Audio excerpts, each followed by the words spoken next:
Welcome to Sleepy Love Tales, soothing romantic stories to help you relax and fall asleep. Let us know where you're listening from in the comments. If soft, heartfelt tales help you unwind, be sure to subscribe so you never miss a moment of calm. Now, let's begin tonight's story. Strangers in the Candlelight. The rain fell on Paris with a quiet insistence, a silver veil that blurred the edges of the city and turned the cobblestones to slick, dark mirrors. It was a late autumn afternoon, the kind that held the day in a gentle grey embrace, refusing to let go.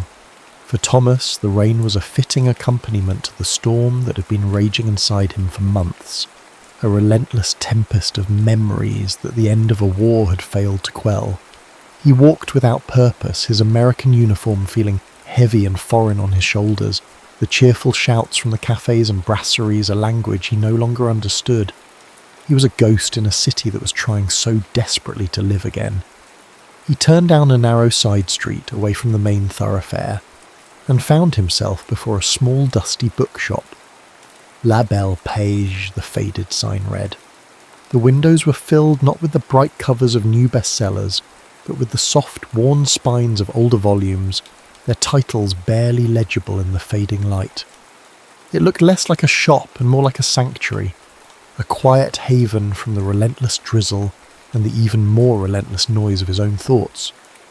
He pushed open the door, a small bell announcing his arrival with a delicate chime, and stepped inside.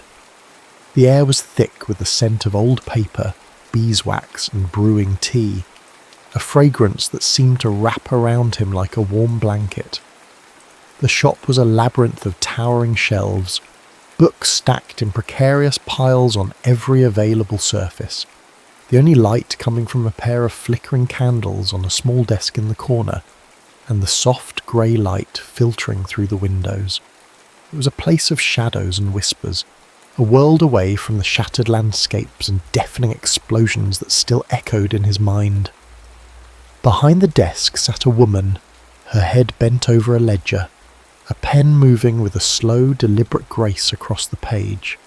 She looked up as he entered, and for a moment their eyes met across the dim, book-filled space. She was younger than he had first thought, perhaps in her late 20s, with a face that held the quiet sorrow of a Madonna in a dimly lit church. Her dark hair was pulled back in a simple knot, and she wore a plain grey dress that seemed to absorb the shadows around her. There was a stillness about her, a palpable sense of grief that clung to her like a fine, invisible dust. She was, he thought, the living embodiment of the shop, a keeper of stories and sorrows. "Bonjour, monsieur," she said, her voice soft, a low melody that seemed to rise from the quiet depths of the room. "Hello," he replied, his own voice sounding rough and out of place. "I was just looking for shelter from the rain." "Of course," she said, a faint, sad smile touching her lips. "Please, take your time." He nodded, grateful for the dismissal, and began to wander through the narrow aisles, his fingers trailing over the worn leather spines. He was not looking for anything in particular, simply seeking a distraction, a momentary reprieve from the images that haunted his waking hours and stalked his dreams. He pulled a slim volume from a shelf, its pages brittle with age. It was a book of poetry, the words a gentle balm to his raw, frayed nerves. He stood there, lost in the rhythm of the verses, the outside world fading away until there was only the soft rustle of the pages and the steady drumming of the rain against the window pane. "La chair est triste et là, et j'ai lu tous les livres." The voice was so close he started. He turned to find her standing beside him, her eyes on the book in his hands. She had recited the line from memory, her voice a soft, resonant whisper that seemed to fill the silence between them. "Mallarmé," he said, his voice hoarse. "Yes," she replied. "A sad poem, for one so young." She looked at him then, her gaze direct and filled with an unspoken understanding, as if she could see the weariness that lay beneath the surface, the ghosts that flickered in his eyes. Poetry is a balm for the soul, is it not? It reminds us that even in the darkest of times, there is still beauty to be found. He could only nod, his throat tight with an emotion he could not name. He had spoken to no one of the darkness that had taken root inside him, yet this stranger, this quiet woman in a dusty bookshop, seemed to understand. "I was just making some tea," she said, as if sensing his inability to speak. "Would you care for a cup?" He found his voice then, a simple "yes, thank you," that felt wholly inadequate. She led him to the small desk in the corner, clearing a space for him amidst the stacks of books and papers. She moved with a quiet efficiency, her hand steady as she poured the steaming liquid into 2 delicate porcelain cups. He watched her, mesmerised by the simple grace of her movements, the way the candlelight caught the soft curve of her cheek. They sat in a comfortable silence, the only sounds the gentle clinking of their cups and the persistent murmur of the rain. The tea was hot and sweet, and he held the cup in his hands, its warmth seeping into his chilled fingers, a small tangible comfort in a world that had grown cold and unforgiving. He found himself studying her face, the fine lines around her eyes, the gentle curve of her mouth. Her name, she told him, was Elodie. She had inherited the shop from her husband, a writer, who had been killed in the war. She spoke of him with a quiet, dignified sorrow, her grief a tangible thing, a constant low hum beneath the surface of her words. He did not speak of his own losses, of the faces of the men he had seen fall, of the screams that still echoed in the dead of night. He did not need to. She seemed to know, to understand the weight of the unspoken things that lay between them. As he sat there in the warm, candlelit quiet of the bookshop, a strange sense of peace began to settle over him. It was a feeling he had not known in years, a quiet stillness that seemed to push back, however momentarily, the encroaching darkness. He'd come into the shop to escape the rain, but he realised now that it was the storm inside him that was finally beginning to quiet. The rain had slowed to a gentle patter by the time he rose to leave. The sky was a deep, bruised purple, the streetlights casting long, wavering reflections on the wet pavement. "Thank you for the tea," he said, his voice still feeling inadequate. "You're welcome any time, monsieur," she replied, her sad, beautiful eyes meeting his. He walked back out into the rain-slicked streets of Paris, the scent of old books and beeswax still clinging to him, the warmth of the teacup still lingering in his hands. He did not know when he would see her again, but he knew, with a certainty that surprised him, that he would. He had found a small, quiet corner of the world where the ghosts of his past seemed, for a moment, to have been laid to rest. He had found a fragile, unexpected sanctuary in the quiet world of a widowed French bookseller, a woman whose own sorrow seemed to mirror the unspoken grief he carried within him. And in the shared silence, in the unspoken understanding that had passed between them, a tiny, fragile spark had been kindled, a flicker of light in the overwhelming darkness. The single visit became a ritual. Every evening, as the last of the daylight bled from the Parisian sky, Thomas found himself drawn back to the quiet sanctity of La Belle Page. He would arrive just as Elodie was preparing to close, the little bell above the door announcing his presence with a sound that was becoming increasingly familiar, a gentle counterpoint to the weary beat of his own heart. He would help her shutter the windows against the encroaching night, the simple physical task a welcome anchor in the swirling currents of his thoughts. Then, with the door locked and the world shut out, they would sit together in the warm, flickering candlelight, the towering shelves of books standing as silent witnesses to their burgeoning connection. At first, their evenings were filled with the comfortable quiet that had marked their first meeting. They would read, sometimes for hours on end, the only sounds the soft rustle of turning pages and the occasional sigh of contentment. He would watch her as she read, the candlelight casting a golden glow on her face, her expression a mixture of concentration and a deep, abiding sadness that seemed to have settled into the very lines of her being. He learned the contours of her face by heart, the gentle slope of her nose, The delicate curve of her lips, the way a stray strand of dark hair would escape from its simple knot and curl against the soft skin of her neck. Slowly, tentatively, the silence between them began to fill with words. She would read a passage aloud, her voice a low melodic murmur that seemed to bring the poetry to life, and he would listen, captivated, the verses weaving a fragile tapestry of shared emotion around them. He found himself speaking of things he had never spoken of before, not to the army doctors with their clinical questions and detached sympathy, not even to his own family in the carefully censored letters he sent home. He spoke of the endless, bone-wearing boredom of the trenches, of the sudden, terrifying bursts of violence that shattered the monotony, of the quiet, gnawing fear that was a constant companion. The words tumbled out of him, hesitant at first, then with a growing urgency, as if a dam had broken, releasing a flood of pent-up grief and confusion. She listened without judgment, her quiet presence a steady, unwavering anchor in the storm of his confession. And in return she began to speak of her own loss, of her husband, Antoine, a man whose love for words had been as deep and profound as her own.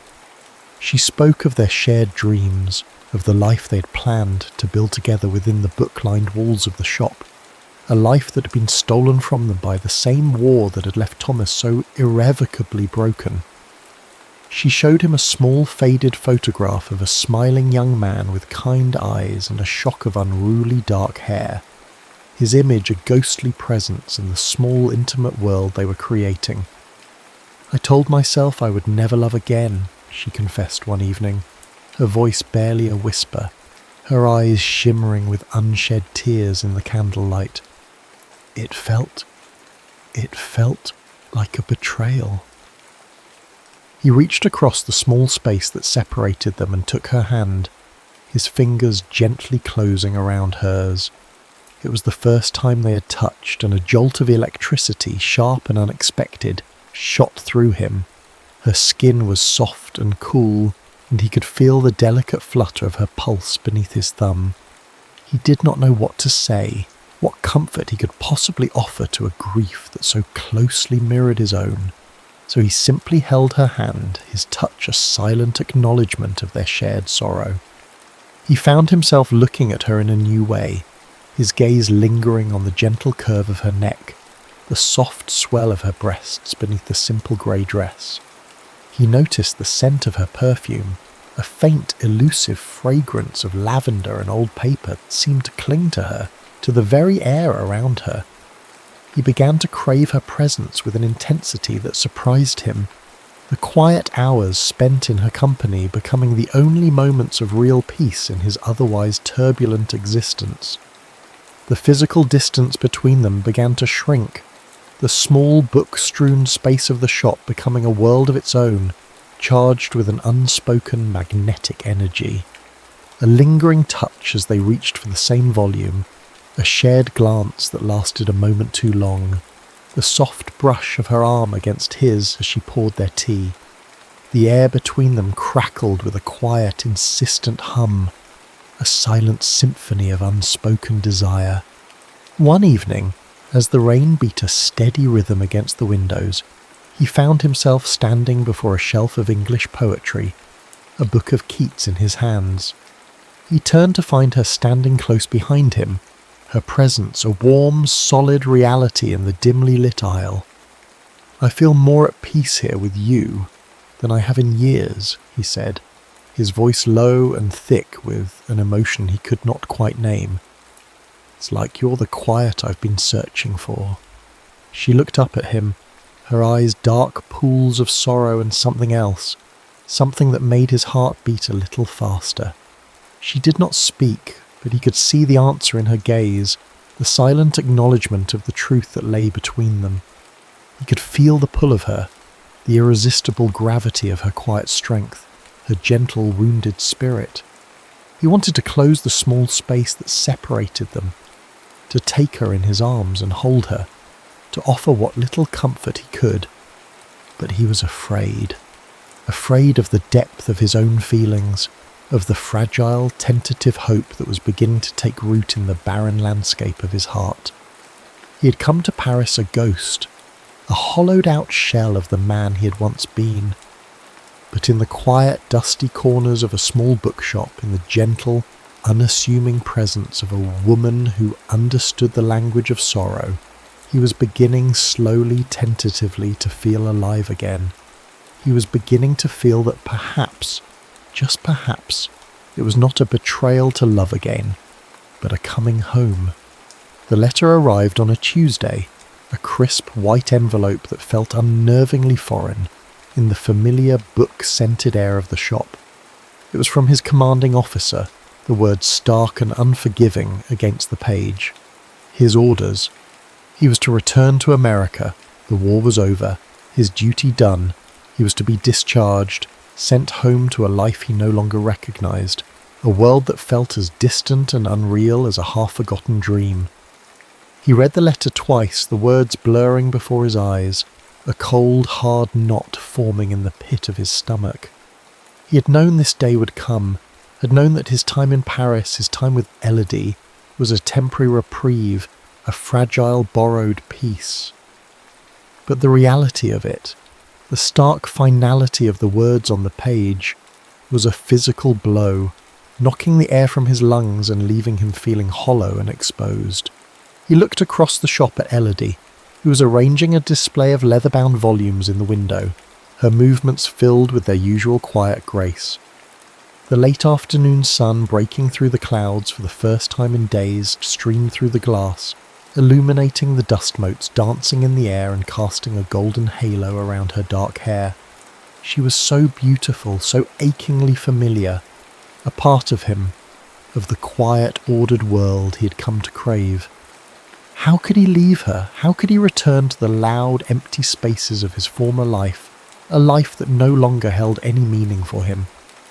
The news fell between them like a stone, sinking into the quiet depths of their shared world and sending ripples of unspoken anxiety out to the very edges. He watched as the light seemed to drain from her face, her eyes growing distant, her smile, always so fragile, disappearing altogether. She did not cry, did not rage against the injustice of it. She simply withdrew, retreating into the silent, sorrowful fortress of her grief, a place he could not follow. The easy intimacy they had shared, the comfortable silence that had been their language, was replaced by a strained, palpable tension. The air in the small shop, once so warm and inviting, grew thick with unspoken fears, with the words they could not bring themselves to say. He wanted to tell her that he would not go, that he would find a way to stay, to build a life with her in this city of ghosts and memories. But the words caught in his throat, choked by the weight of his own uncertainty, by the sudden, terrifying realization that he had nothing to offer her but his own brokenness. He tried to draw her out, to breach the walls she had erected around herself, but his efforts were met with a quiet, unyielding resistance. She would answer his questions with polite, monosyllabic replies, her eyes focused on some distant point beyond his shoulder. The evenings that had been their sanctuary became a form of exquisite torture. The silence between them no longer a comfort, but a vast, empty chasm. He began to see her only in glimpses, her face a pale, fleeting image in the crowded streets of Paris.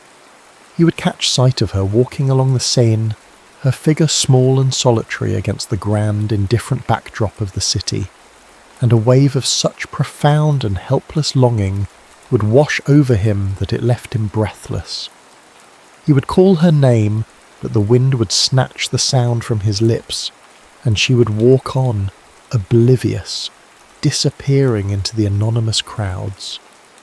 He grew desperate, the days slipping by with an agonizing slowness, each one bringing him closer to the date of his departure.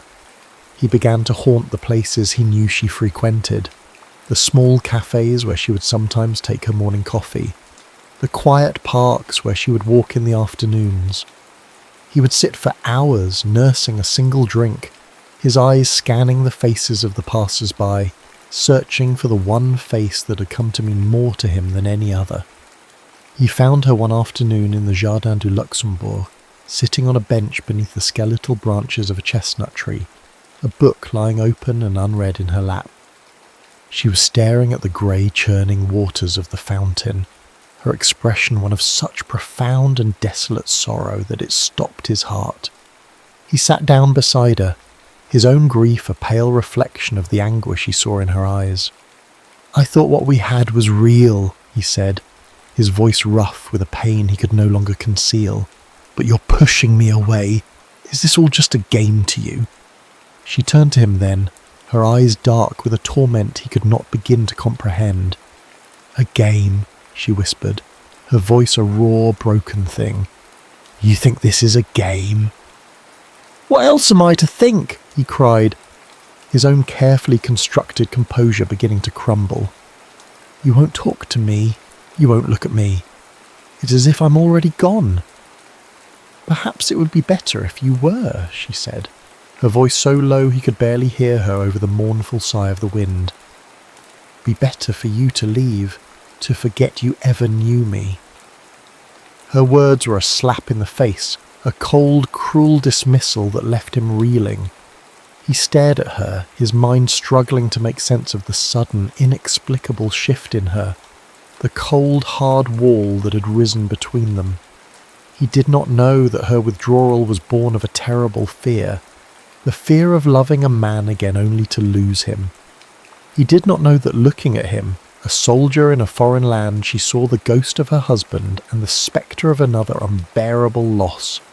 In pushing Thomas away, she was trying to protect her own shattered heart from breaking all over again. All he knew was the pain of her rejection, the sharp, bitter sting of her words. He rose to his feet, his own heart a cold, hard knot in his chest. "If that's what you want," he said, his voice flat and devoid of emotion. He turned and walked away, not looking back, the taste of bitter coffee and unspoken fears a poison on his tongue. The cold, impersonal streets of Paris seemed to mock him, the stark white of the letter in his pocket a constant, taunting reminder of the life he was being forced to return to, a life that now felt like a prison. The bookshop, once his sanctuary, was now a place of silence and sorrow, the quiet that had once soothed him now a deafening roar. He was adrift again, lost in a sea of grief and confusion, the fragile spark of hope that had been kindled in the darkness now extinguished, leaving him more alone than he had ever been before. The day of his departure arrived, a grey, sullen morning that mirrored the bleak landscape of his heart. He had not seen her, not spoken to her, since their painful, truncated conversation in the park.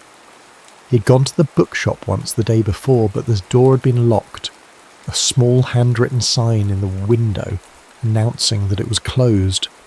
He had stood there for a long time, staring at the darkened windows, a sense of finality settling over him like a shroud.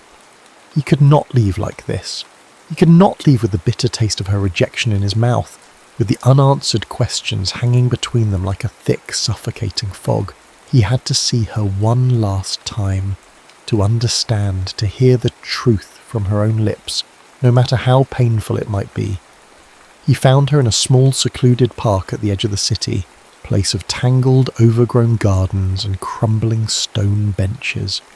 She was standing beneath a gnarled, ancient oak, its bare branches reaching like skeletal fingers towards the bruised, purple sky. The first drops of a cold, persistent rain had begun to fall, and she had not even seemed to notice, her face upturned to the heavens, her expression one of utter, desolate despair. He walked towards her, his footsteps silent on the damp, leaf-strewn ground. She did not turn as he approached, did not seem to be aware of his presence until he was standing directly in front of her. "I couldn't leave without seeing you," he said, his voice low and steady, belying the tremor in his hands. "I don't care about your past, Elodie. I only care about you." His words seemed to break through the shell of her sorrow, her carefully constructed defences crumbling before the simple, unadorned truth of his declaration. A single tear traced a path through the dust on her cheek, followed by another and another, until she was sobbing great wrenching sobs that seemed to be torn from the very depths of her soul. "You don't understand," she cried, her voice a raw, broken whisper. "You can't stay, you can't love me." "Why not?" he asked, his heart aching with a love so fierce, so protective that it threatened to consume him. "Tell me why." And so she told him the truth about Antoine. He'd been part of the resistance, a quiet hero who used the bookshop as a drop point for messages. He was a poet, not a soldier, but he had fought for France in the only way he knew how. One evening he was caught. Someone had talked. The Gestapo came for him in the night, dragging him from their bed. She never saw him again. They sent her his wedding ring a month later, nothing more. "He was everything to me," she whispered, her voice choked with a grief that was still as raw as an open wound. "And they took him, just like that. How can I love you, a soldier so far from home? Knowing that you could be taken from me too? I cannot survive that again. It is better to be alone." She fell silent then, her confession hanging in the cold, damp air between them. He looked at her, at the beautiful, tormented face, at the eyes that were drowning in a sea of grief and fear, and he felt a wave of such profound and overwhelming love for her that it left him breathless. He did not see a woman pushing him away. He saw a woman terrified of being left behind. He was shaken, yes, but his love for her was a fierce, unwavering flame in the darkness, a love that was stronger than her fear, stronger than the ghosts of their shared past. He knew in that moment, with a certainty that settled deep in his bones, that he could not leave her. He would not. He pulled her into his arms, his mouth finding hers in a kiss that was not gentle, but filled with a raw, aching need, a desperate attempt to erase the pain from her face, to silence the demons that whispered in her ear. His hands tangled in her rain-soaked hair, her fingers clutching at the rough fabric of his uniform. It was a kiss of reassurance, of shared sorrow, a silent, fervent promise that he would not leave her, that he would not let her face the darkness alone. He kissed her like he was breathing her in, each brush of his mouth deepening the ache in her chest. His hands traced the curve of her back, drawing shivers that left her breathless. When their bodies pressed together, it was fire and fragility all at once, a dance of need and tenderness, where every sigh seemed to carry a lifetime of longing. He could feel the rough bark of the tree against her back, the cool, damp press of her clothes against his skin. The scent of rain and wet earth filled his senses, mingling with the salt of her tears on his lips. He was drowning in her, in the raw, unvarnished truth of her, and he knew, with a clarity that was both terrifying and exhilarating, that he had found his home.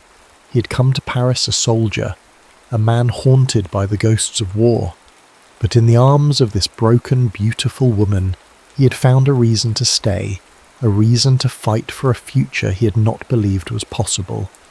He had chosen love over duty, had chosen to remain in this city of shadows and secrets, to build a new life from the ashes of the old. He had chosen her, and in that choice he had finally, truly come home. The decision once made settled in his soul with the quiet, irrefutable weight of truth.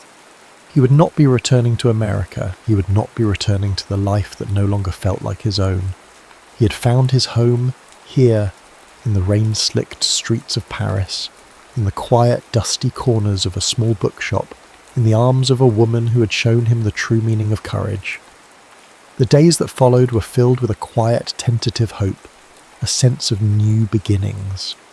The bookshop, once a symbol of Elodie's past, of the life she had lost, became a symbol of their shared future, a sanctuary where they could begin to rebuild, not just their own lives, but the world around them. The morning sun, streaming through the newly washed windows, seemed to carry with it the promise of a brighter day, the scent of fresh-baked bread from the bakery next door, a reminder of the simple, enduring pleasures of life.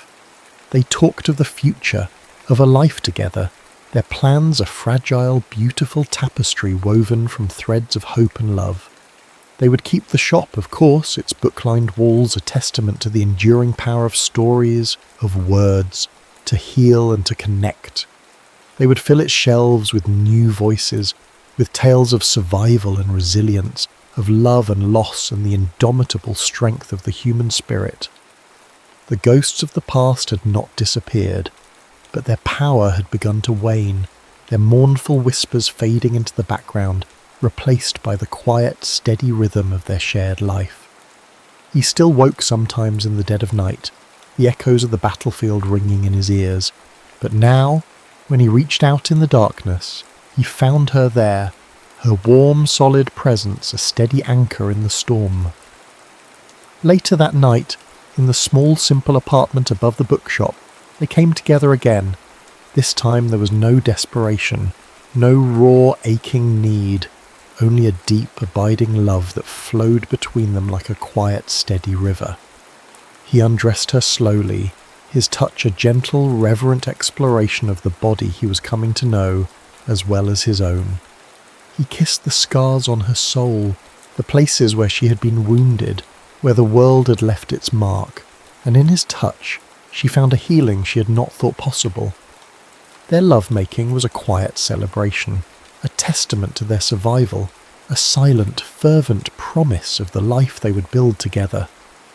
There were no words, only the language of touch, of skin against skin, of the shared, shuddering breaths that were a testament to the profound, ineffable connection that bound them, one to the other. Afterwards they lay tangled in the soft, worn sheets, the moonlight painting silver stripes across the floor.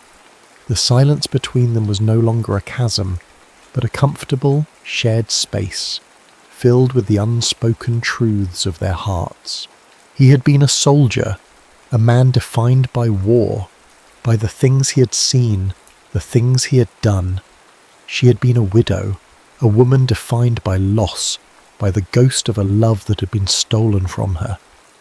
But together, in the quiet corners of a war-torn world, they had found a new definition, a new beginning. They had found their peace, not in the grand gestures of heroes, not in the empty promises of a world that was struggling to heal itself, but in the simple, profound courage of a love that chose to stay. And as he lay there, with her head resting on his chest, her soft, even breaths, a gentle rhythm against his skin, he knew that he was no longer a ghost. He was home.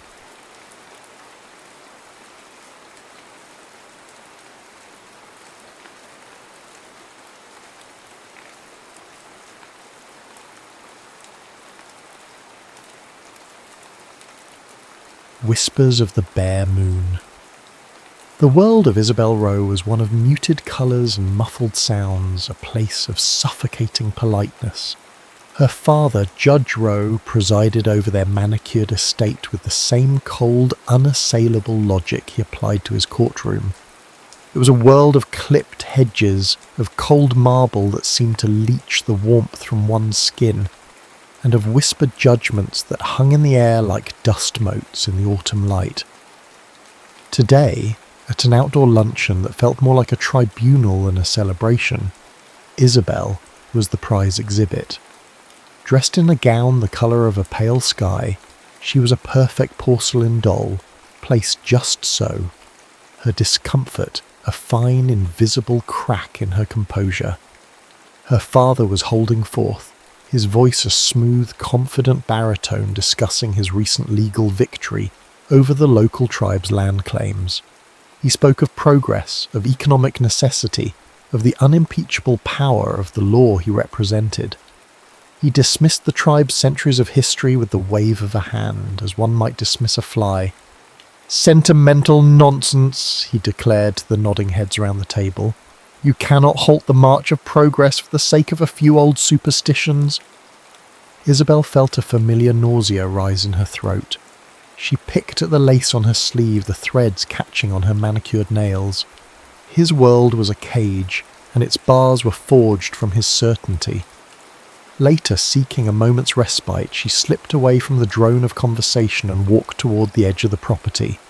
where the judge's immaculate lawn gave way to the unruly chaos of the forest. The air here was different, carrying on it a scent she couldn't name, something wild and mournful. A few steps further, and the scent became acrid, the sharp tang of smoke and grief. She saw it then, the edge of the burnt lands, a scar of black and grey against the vibrant golds and reds of the late autumn woods.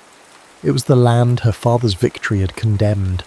She was so absorbed in the desolate beauty of the scene that she didn't hear him approach. One moment she was alone, the next a hand was over her mouth, and a hard, warm body was pressed against her back. A scream died in her throat, smothered by a calloused palm that smelled of earth and ash. She struggled, her heels digging uselessly into the soft turf, but it was like fighting against a mountain. The arm around her waist was unyielding, yet it held her with a surprising firm gentleness. There was no brutality in the touch, only an inexorable strength. He moved with a silence that was terrifying, his feet making no sound on the forest floor. He was a shadow, a phantom of the woods she had been taught to fear. He carried her deeper into the smouldering forest, away from the manicured lawns and the sound of her father's voice. The devastation was immense, a cathedral of ancient trees reduced to blackened skeletons. The ground was a carpet of grey ash that puffed up around his moccasined feet.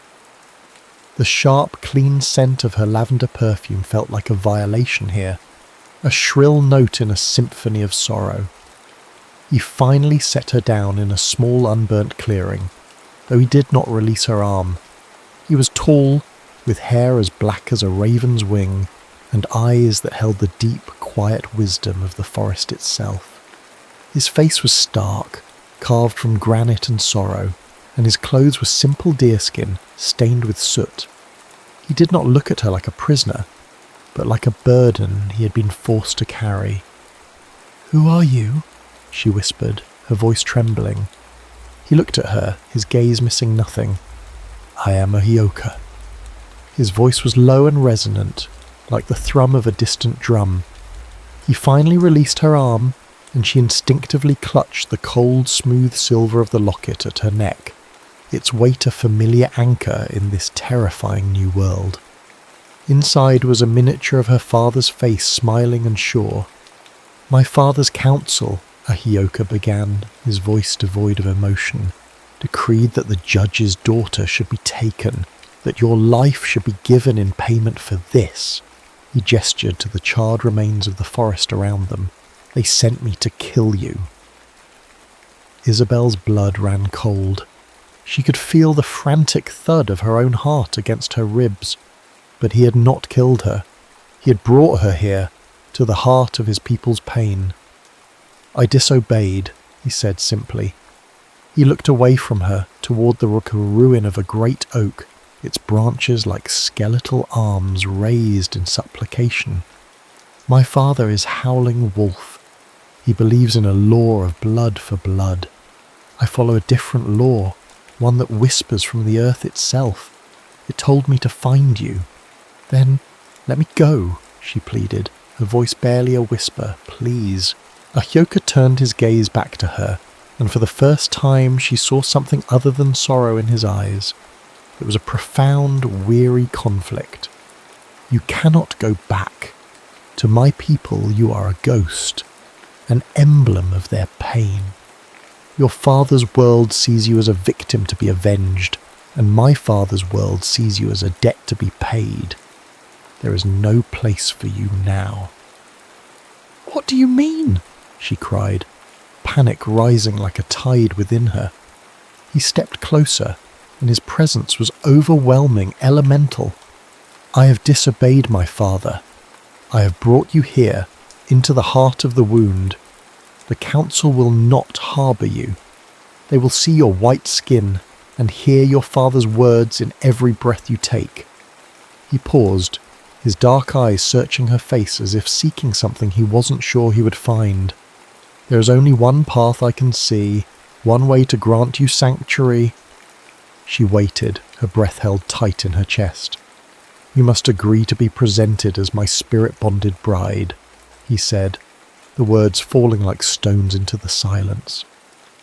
A woman brought to me by a vision. The lie must be so strong it becomes a truth. Only a sacred designation, a bond blessed by the spirits, will protect you from my father's law. Isabel stared at him, aghast. It was madness, a lie upon a lie. And yet, looking into his steady, solemn gaze, she saw no other choice. She was trapped between two worlds, and this strange, silent man was offering her the only bridge.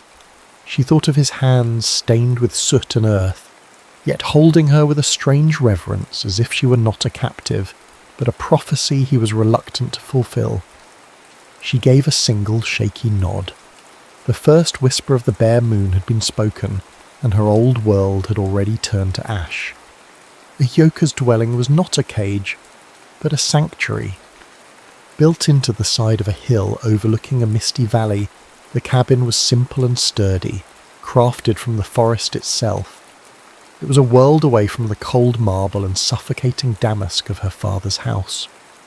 Here the air was warm and smelled of cedar, of dried herbs hanging from the rafters, of beeswax from the candles that cast a soft golden glow on the rough-hewn walls. The tone of their days was one of quiet observation, of a slowly thawing fear. The lie began the moment they arrived. He presented her to the few hunters and trappers they'd encountered on the paths near his home. He spoke in his native tongue, a language of soft consonants and flowing vowels, and though she could not understand the words, she understood their weight. He spoke of her with a solemn gravity that made the falsehood feel true. She felt the eyes of his people on her, saw their suspicion in the tightness of their mouths, but she also saw their deference to him, to the shamanic blood that ran in his veins. She was the spirit bride, a creature of vision, and so she was treated with a cautious, fearful respect. He began to teach her, not with lectures and books, but with his hands and his silence. He taught her the new language of this world, a language spoken by the wind in the pines and the cry of the hawk. He showed her how to find north by the moss on the trees, how to listen to the chatter of the birds for warnings of an approaching storm or a predator. When she sliced her hand open while clumsily trying to chop vegetables, he said nothing of her foolishness. Instead, he led her into the woods, his long fingers gently guiding her to a patch of feathery green leaves. Yarrow. He crushed them into a poultice, his touch on her skin, impersonal yet deeply, shockingly intimate, and bound the wound with a strip of clean linen. The sting of the cut was nothing compared to the jolt that shot through her at the brief, practiced touch of his fingers against hers. They lived in a shared solitude, two ghosts haunting the edge of a broken world. The nights were the hardest. The silence of the valley was immense, broken only by the hoot of an owl or the distant howl of a wolf. In those long hours, Isabel would lie awake, wrapped in a rough wool blanket that smelled of him, of wood smoke and pine, and listen to the steady rhythm of his breathing from across the small room. She would think of her father, of the life that had been stolen from her, and a wave of grief and rage would wash over her. But then she would think of Ahioka, of the quiet dignity with which he moved, the gentle patience of his teachings, and a different, more confusing emotion would take its place. One night, as they sat by the fire, the flames dancing in his dark eyes, she found the courage to ask the question that had been haunting her. "Why are you in exile?" He was silent for a long time, feeding sticks into the fire. The only sound was the crackle and hiss of the burning wood. "When I was a boy," he said at last, his voice a low murmur, "I had a vision. I saw the Great Bear Spirit, the mother of our people, weeping as the forest burned.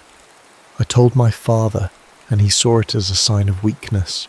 He said a warrior's spirit should be filled with rage at the fire, not sorrow. He said my heart was too soft, that I felt the pain of the earth too deeply to be a leader of men." He poked at the embers with a stick, sending a shower of sparks up the chimney. "He has not looked at me the same since. I was marked as different. It is better that I live on the periphery." In his words, Isabel heard an echo of her own life. She too had been marked as different, her own quiet, introspective nature a disappointment to her powerful, pragmatic father. I had been taught to fear the wild, to see it as a thing to be conquered, she found herself saying, the words tumbling out of her before she could stop them. But living with you, I began to understand it was not wildness I had feared, but freedom. He looked up at her then, and the space between them crackled with a sudden intense connection. He saw her, truly saw her, not as the judge's daughter, not as a spirit bride, but as another soul living on the periphery. Her perception of him shifted, subtly at first, then all at once. She began to see past her fear, past the strangeness of her situation. She watched the way he moved, with an economy of motion that was both powerful and graceful, like a panther. She listened to the cadence of his voice when he spoke the names of the plants and the stars, a soft poetry that made her own language feel harsh and clumsy. She ate the rabbit stew he cooked over the fire, smoky and rich, and felt a nourishment that went deeper than her bones. One evening he pointed to the full silver orb rising over the valley. The bare moon, he said. It was under the light of that same moon that he had taken her, and under its light that she was being reborn. The ruse of being his bride began to feel less like a performance and more like a strange, unsettling truth taking root in her soul. She would catch him looking at her, a flicker of something unreadable in his eyes before he would turn away. The rough texture of the wool blanket he had given her, the intricate patterns of the beadwork on his moccasins, the steady, quiet presence of him in the small cabin, these were the anchors of her new reality. In her old home, she had 1,000 books that spoke of truth, but none of them had taught her the name of a single flower, or the feel of the earth breathing beneath her feet. The summons came on a morning when the air was sharp with the promise of winter. A young boy from the village, his face a mask of solemn duty, arrived with a message for Ahioka. He was to present himself before his father, Howling Wolf, and the Council of Elders. Ahioka's jaw tightened as he listened to the boy's message, his eyes dark with a familiar, weary pain. He was reluctant to leave Isabel, his gaze lingering on her with an intensity that made her skin prickle. "Stay here," he commanded, his voice low. "Do not leave the cabin. You will be safe here." But as she watched him disappear down the winding path, his broad back straight and proud, a new and unfamiliar emotion took root in her heart. It was not fear for herself, but for him. She had been a passive creature her entire life, a doll to be arranged and admired. But something had shifted within her in this small, quiet cabin. She was no longer just the judge's daughter. She was Ahioka's spirit bride, and the lie had become her shield, her identity. And now, the man who'd given her that shield was walking into the heart of the danger that she had brought upon him. Driven by a mixture of dread and a fierce, nascent protectiveness, she disobeyed him. She wrapped herself in a dark cloak and followed him at a distance, her city-bred clumsiness making her feel like a charging bull in his silent world. She moved from tree to tree, her heart pounding a frantic rhythm against her ribs until she reached the edge of the tribal village. It was a collection of modest wooden structures, nestled in a deep, protected cove of the forest. The air here was different from the peaceful solitude of Ahioka's valley. It was tense, heavy with unspoken grief and suspicion. The smoke from a central council fire hung thick and acrid in the air, casting long, wavering shadows that felt accusatory. It was a scene of Bronte-esque Gothic tension, a place of secrets and simmering resentments.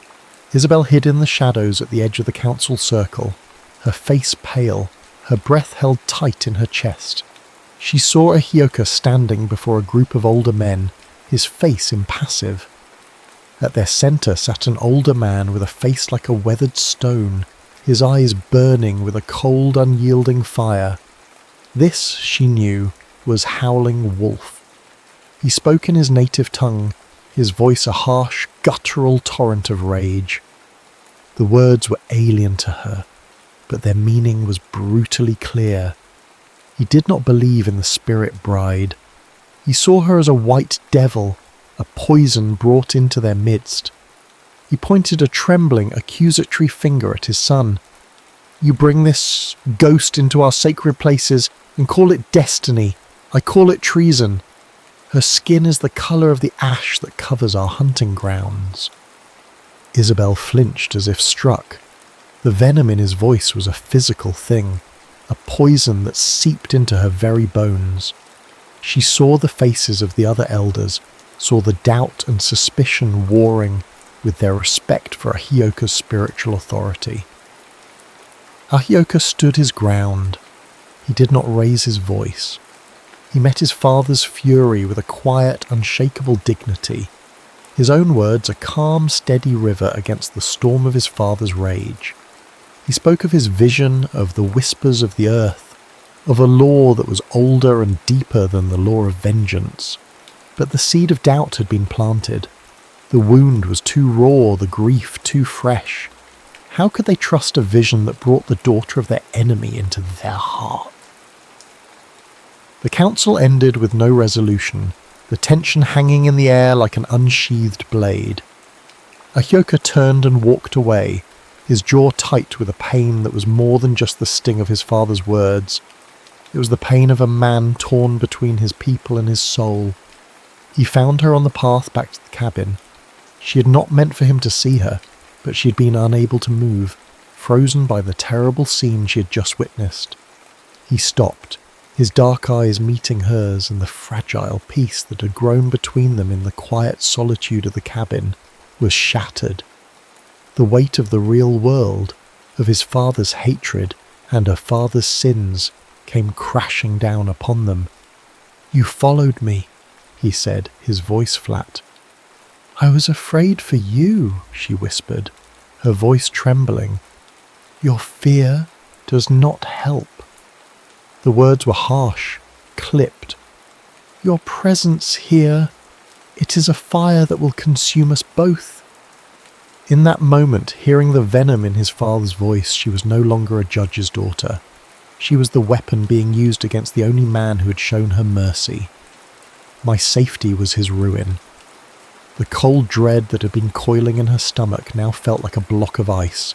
The lie that had been their shield was now the very thing that would destroy them. He did not speak another word. He simply grabbed her hand, his grip hard and urgent, and pulled her off the path. He moved with a desperate primal urgency, not back toward the fragile safety of the cabin, but deeper into the wild, into the heart of the ancient forest. The world became a blur of green and brown, the slap of branches against her face, the burn of her lungs as she struggled to keep up with his long, silent strides. They finally stopped before a thundering curtain of water, a powerful waterfall that crashed into a deep crystalline pool below. The roar was deafening, a raw elemental sound that drowned out the world. The last light of the day was fading, but the full silver disk of the bare moon was rising, its light casting an ethereal glow on the mist that rose from the falls. Without a word, he pulled her forward, through the cold, shocking curtain of water, and into the secret space that lay behind it. They were in a grotto, a hidden, sacred place. The air was cool and damp, smelling of wet stone and ancient earth. Shafts of moonlight pierced the darkness, illuminating the small cavern in a painterly chiaroscuro of silver and shadow. They stood there, shivering and soaked, the roar of the waterfall creating a world out of time, a sanctuary from the hatred and fear that lay just beyond the veil of water. And then the tension that had been stretched taut between them finally snapped. "My vision," he began, his voice raw, ragged, barely audible above the thunder of the falls. The weeping bear was not my only one. He turned to face her, his eyes burning with a desperate intensity in the dim light. Water dripped from his black hair, tracing the hard lines of his face. "For years I have dreamt of you, a woman with a pale face and eyes the colour of a winter sky. I heard your voice in my dreams, though I did not understand the words. I saw your fear, your loneliness." He took a step closer, his hands coming up to cup her face, his thumbs gently brushing the wet skin of her cheeks. "I did not save you out of mercy alone, Isabel. I saved you because my spirit has always known you. I saved you because you were the other half of my own soul." The confession hung in the air between them, more powerful, more binding than any lie they had ever told. The walls between them, captor and captive, his world and hers, the lie they had built and the truth he had just revealed, crumbled into dust. In that moment she understood. The ruse had to become real. Not for the council, not for his father, but for them. It was the only way. He kissed her then, and it was not a gentle kiss. It was a collision, a desperate, hungry release of all the fear and longing that had coiled in the silence between them. His mouth was hard and demanding on hers, and she met his hunger without hesitation, a wildness she hadn't known she possessed surging through her veins. Her hands tangled in his wet hair, pulling him closer as a low sound, half sob, half moan, tore from her throat. The world narrowed to the thunder of the waterfall and the frantic beat of their hearts. His hands, usually so careful and restrained, were now instruments of exquisite discovery. He didn't rip her wet clothes away. The act was far more deliberate, a slow, sacred unveiling that was its own form of torment. His fingers worked the buttons of her tunic, each touch a spark against her cold, damp skin. The rough wool peeled away, exposing the pale skin of her shoulders and throat to the cool, misty air of the grotto. The contrast made her shiver, a violent tremor that had nothing to do with the cold. The moonlight filtered through the curtain of water, painted the lines of her body in strokes of silver and shadow. Her fear had burned away, leaving in its place a profound, aching need that pooled hot and heavy deep inside her. This was a different kind of surrender, not of a captive, but of a soul to its missing half. "Isabel," he whispered, his voice a raw prayer against her skin, and then his hands began their worship. He traced the delicate line of her collarbone with one calloused finger, and a jolt of pure sensation shot through her, so intense it made her gasp. She felt utterly exposed, utterly seen, as his hands learned every curve, every secret hollow of her body. They slid down her ribs, exploring the gentle flare of her hips, the soft plane of her stomach. She felt her muscles quiver and contract under his touch. No one had ever touched her like this, with such reverent hunger, as if he were memorizing her with his fingertips. A whimper escaped her lips. Her own hands, clumsy with a desperate need, worked at the ties of his clothes until they fell away. He was beautiful, a creature of earth and moonlight, his skin gleaming with the mist of the falls. He laid her back against the cold, smooth stone of the grotto wall. The shock of the cold was a stark, electrifying contrast to the fire of his skin against hers. His mouth replaced his hands, tasting the salt and river water from her skin. He kissed the hollow of her throat, the frantic pulse he found there, then moved lower, his lips tracing a hot path over her skin that made her arch her back in a silent plea. Isabel's head fell back against the stone, her eyes fluttering closed as she gave herself over to the symphony of sensation. He rose over her, and she felt the heat of his body, the promise of a deeper connection. He paused, his dark eyes boring into hers, a silent question passing between them. She answered by reaching for him, pulling him down, a silent yes that echoed in the roaring chamber. When their bodies finally joined, it was a slow, deep union that stole her breath and filled a void she never knew she had. It was a claiming, a deliberate, sacred act that sealed their fates together. For a moment, he remained still, letting her body adjust to the glorious, overwhelming closeness of him. Then he began to move. It was a primal, powerful rhythm, a dance of shadow and light in the secret heart of the world. Her own soft, breathless moans merged with the thunder of the water. The feeling of the cold stone against her back grounded her as he took her higher, their movements becoming more urgent. He was not just touching her body, he was touching her soul, and she was giving it freely, joyfully. The pleasure built within her, a searing, unbearable heat that coiled tighter and tighter until she thought she would shatter. The climax was a shared, shuddering wave, a violent, beautiful tearing away of the veil. A hoarse cry was torn from his throat, and her own release was a blinding flash of white light behind her eyes as she called his name into the roaring darkness. In the echoing silence that followed, broken only by the eternal pulse of the waterfall, they clung to each other, their bodies still trembling from the force of their connection. He collapsed against her, his forehead resting on hers, their breath mingling in the cool misty air. Two souls, once broken and lost, now forged into one in the heart of the bare moon's secret sanctuary. Dawn broke over the forest, the light soft and forgiving, the mist rising from the damp earth like the ghosts of the night's passions. Word had travelled, carried on the wind, or by unseen messengers. Her father had come. They met in a neutral clearing at the edge of the forest, a place that belonged to neither world. Judge Rowe was flanked by a small party of armed men, his face a mask of grim determination. Opposite them stood Howling Wolf and the tribal elders, their faces equally hard and unyielding. It was a standoff, a silent war of wills between two worlds that had only ever known conflict. But then a new figure stepped into the space between them. It was Isabel, with a Hioka at her side, his hand resting possessively on the small of her back. She was no longer the fragile porcelain doll who had been taken from the edge of the manicured lawn. She stood tall and straight, her fine silk gown replaced by practical deerskin leggings and a simple tunic.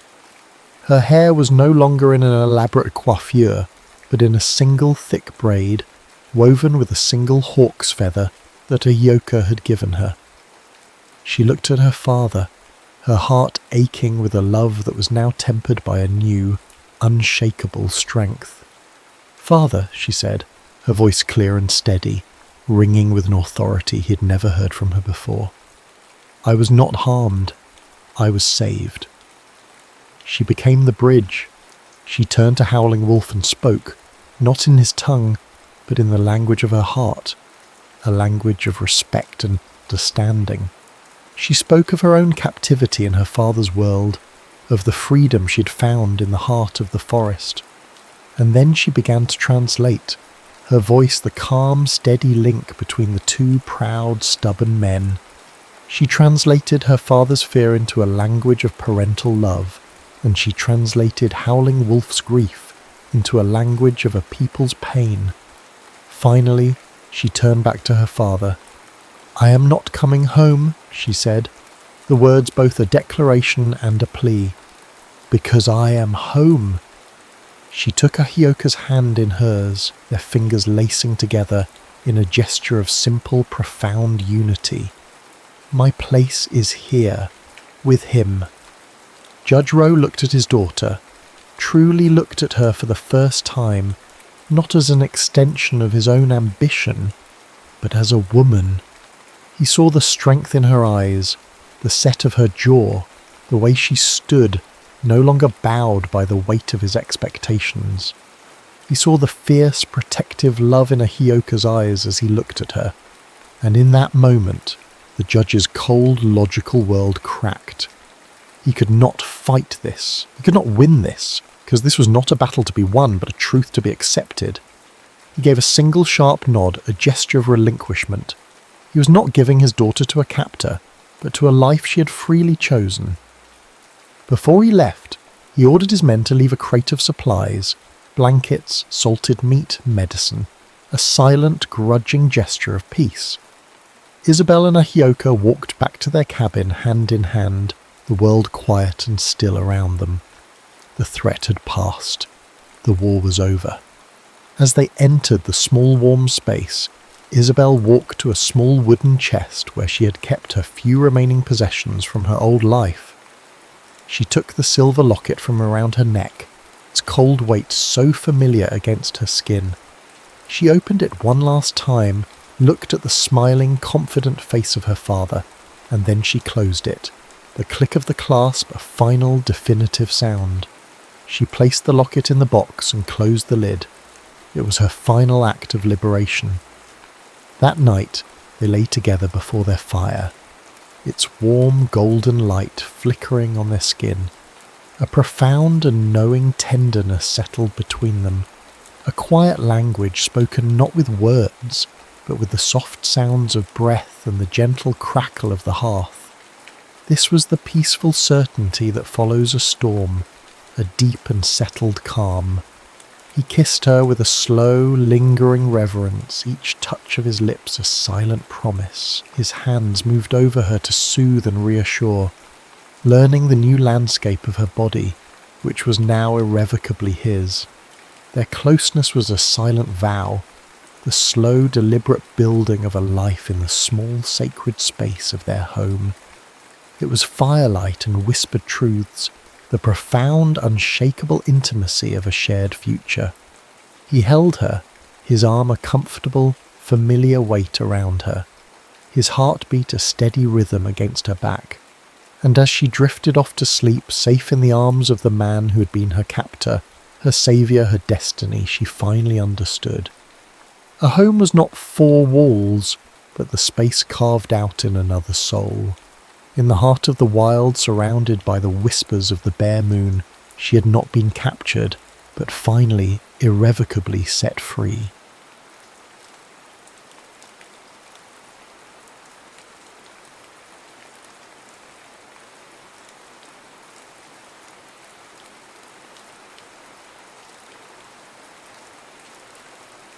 The Duchess of Great Jones Street. The heat in Mrs. Astor's ballroom on Great Jones Street was a physical presence, a thick, suffocating blanket woven from the scent of wilting magnolias, expensive French perfume, and the collective anxious breath of New York's striving elite.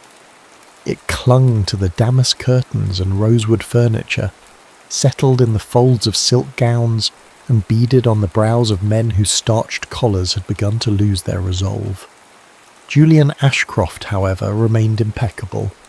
He stood near a marble column, a glass of champagne untouched in his hand, his posture a study in calculated ease. Inside, his mind was a whirlwind of strategic calculation. He was a southerner, a man from Savannah, with a past he kept carefully folded away, armed with little more than a sharp legal mind and a hunger so immense it felt like a hollow ache in his chest. He had come to this city of industry and inherited wealth to conquer it, to carve his name into its stony heart until the whispers of his modest origins were silenced by the roar of his success. Tonight was a battlefield, and every smile, every nod, every carefully chosen word was a move in a campaign he could not afford to lose. He watched the dancers spin under the gaslight chandeliers, a dizzying carousel of jewels and ambition. The rhythm of the waltz was the seductive heartbeat of this world, a world he both coveted and despised. It was a gilded cage, and he was determined to become one of its keepers. Then she appeared, and the rhythm of the room seemed to falter. Eleanor Pembroke. They called her the Duchess of Great Jones Street, a title bestowed with a mixture of admiration and mockery. She was not a confection of lace and simpering smiles. Her gown of deep sapphire silk was elegant but severe, her dark hair coiled in a simple regal knot at the nape of her neck. It was her posture that arrested him, the straightness of her spine, the directness of her gaze. She did not drift through the crowd, she navigated it. As she passed a knot of gossiping matrons, Julian heard one of them, Mrs. van der Luyden, make a cloying comment about the new railway bonds.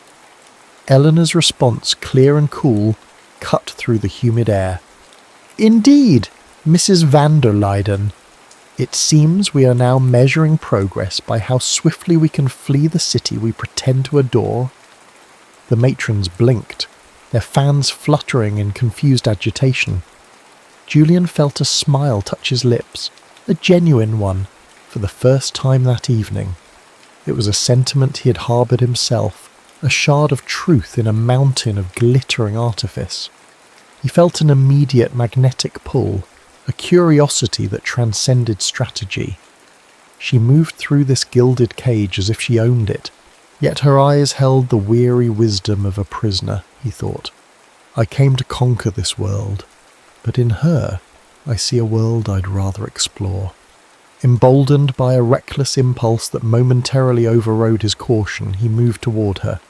She was examining a painting, a rather sentimental landscape of the Hudson River. Her expression was one of polite indifference. A rather tame depiction of a wild river, wouldn't you agree, Miss Pembroke? He said, his voice a low counterpoint to the music. She turned, and her eyes, the colour of a stormy sea, met his. There was no surprise in them, only assessment. Mr. Ashcroft, I am surprised to find a man of law so interested in the aesthetics of landscape. A lawyer must understand the nature of things, Miss Pembroke, both wild and tame. He gave her a slight bow. The waltz is beginning. May I have the honour? She hesitated for a beat, her gaze sweeping over him, taking in the perfect cut of his coat, the ambition burning like a low fever in his eyes. He expected a polite refusal. Instead, a flicker of something, challenge perhaps, sparked in her expression. Very well, Mr. Ashcroft, but I must warn you, I prefer a partner who can lead without stumbling. He led her to the floor, his hand resting on the small of her back, the silk of her gown warm beneath his palm. They moved together with a surprising fluidity, two sets of calculations aligning in perfect time. The dance was a conversation in itself, a physical volley of wit and will. You are new to our city's particular brand of enthusiasm, she said, her voice a murmur against the swell of the orchestra. I am a student of it, he replied, guiding her through a turn. I find it endlessly fascinating. Do you, or do you simply find it useful? The question was a sharp, delicate probe. He was accustomed to the fawning flattery of young women hoping for a proposal, not this intellectual dissection. Usefulness is a form of fascination, he countered, just as beauty can be a form of power. Her eyes flashed. You speak of ambition, Mr. Ashcroft, but is it your own? Or is it a tune composed by the men who own these houses? He was so taken aback by her perception that he almost did stumble. She saw him, not the polished facade, but the machinery working beneath it. The scent of crushed gardenias on her wrist filled his senses, a heady, intoxicating fragrance that seemed both wild and refined, much like the woman herself. The waltz ended, leaving them breathless and flush with a tension that was more than just physical exertion. The heat of the room felt more oppressive than ever. I find myself in need of air, Eleanor said, her fan moving in a sharp, impatient rhythm. Allow me, Julian said, and without waiting for a response, he guided her through a set of French doors to a secluded balcony. The cool night air was a relief, a sudden baptism after the suffocating heat of the ballroom. Below them, a walled garden lay in shadow, the scent of damp earth and night-blooming jasmine rising to meet them. For a long moment, they stood in silence, the distant music a muted thrum. Here, away from the prying eyes and the gilded pretense, their masks began to slip. You despise it, don't you? He said, his voice quiet. This performance. She turned to face him, leaning back against the stone balustrade. The moonlight softened the severity of her features, revealing a vulnerability she kept carefully guarded. I despise the cage, she corrected. The bars are gold, the food is plentiful, but the view never changes. She looked at him, her gaze unnervingly direct. And you, Mr. Ashcroft, what do you truly desire? beyond the approval of men who measure a man's worth by the vintage of his port. The question disarmed him. No one had ever asked him that.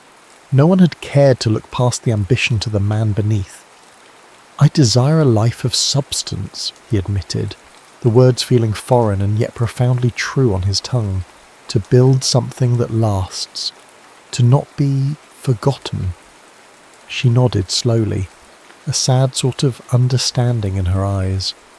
"A legacy.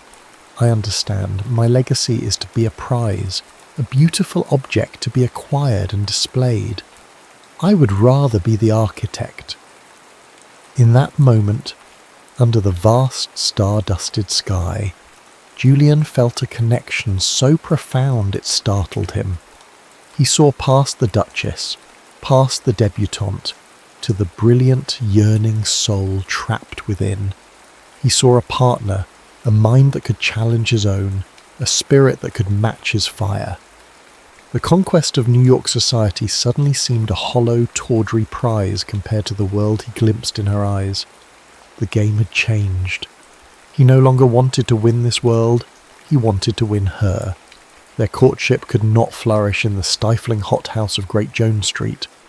Society had its rules, its rigid choreographies of calls and chaperone carriage rides, all conducted under the scrutinizing gaze of 1,000 eyes.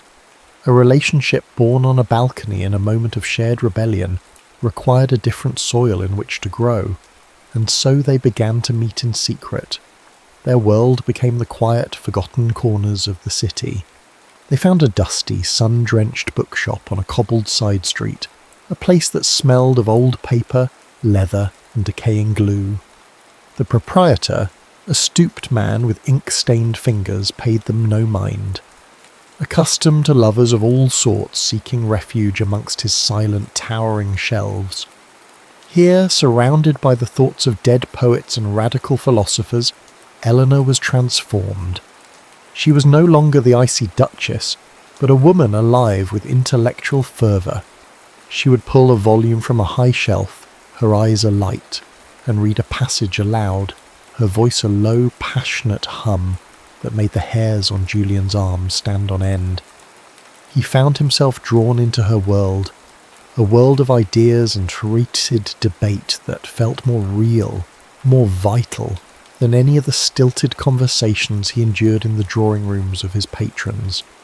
He in turn began to shed his own armour. He spoke to her not of his legal triumphs, but of his fears.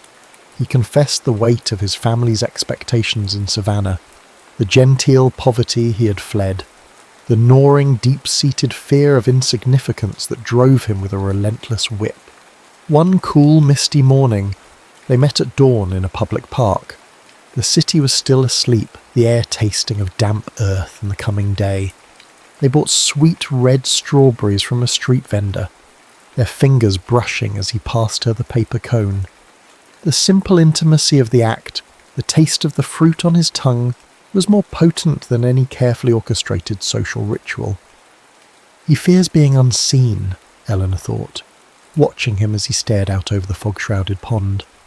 It is the same fear I have, only mine is of being seen for the wrong reasons. Perhaps we are two sides of the same tarnished coin.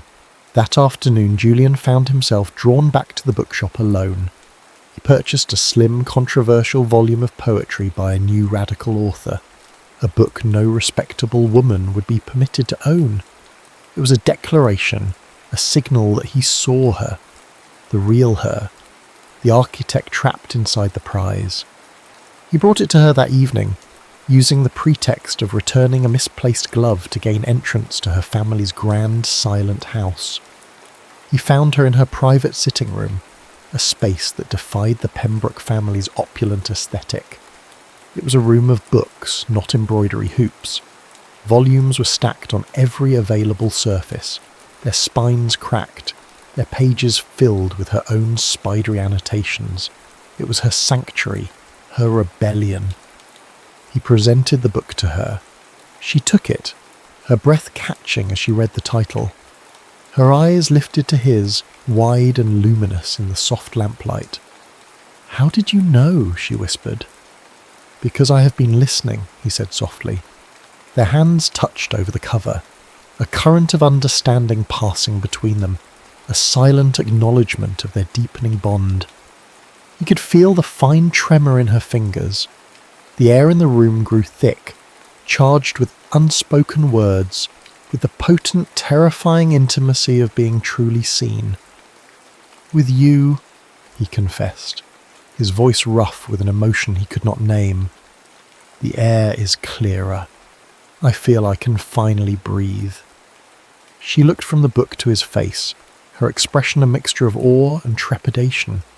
He saw the walls she had so carefully constructed begin to crumble, and in their place a raw, aching vulnerability. He closed the small distance between them, his hand coming up to cup her cheek. Her skin was like cool silk. He kissed her. It was not a kiss of demanding passion, not the kiss of a suitor claiming his prize. It was a kiss of profound recognition, of reverence. It was slow and gentle, a question and an answer in one. Her lips, at first hesitant, softened under his, parting with a sigh that seemed to carry all the weight of her lonely rebellion.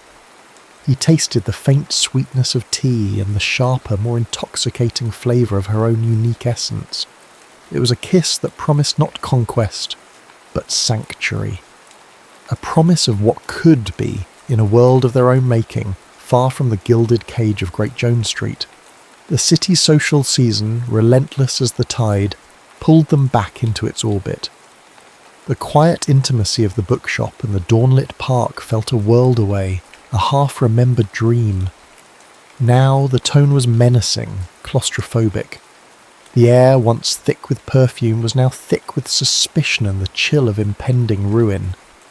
A persistent autumn rain streaked the windows of carriages and grand houses, mirroring the turmoil that was brewing.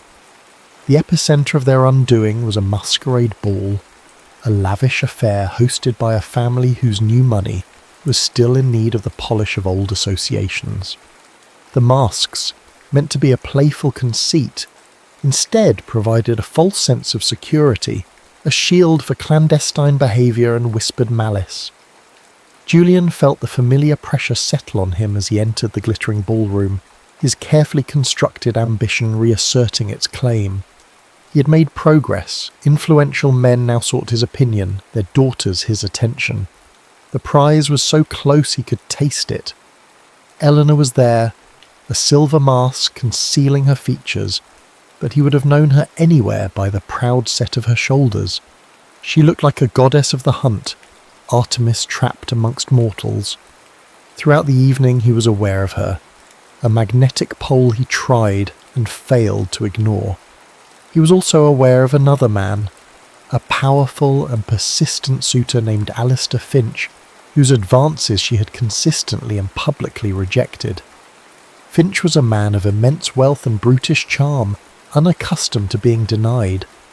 Julian saw Finch corner her in a secluded alcove, partially hidden by a large potted fern. He saw the aggressive set of Finch's body, the way he loomed over her. Julian's instinct screamed at him to intervene, but he was trapped in a conversation with a senior law partner, a man whose patronage was crucial to his ascent. He told himself Eleanor could handle it. She was the Duchess, after all. He was wrong.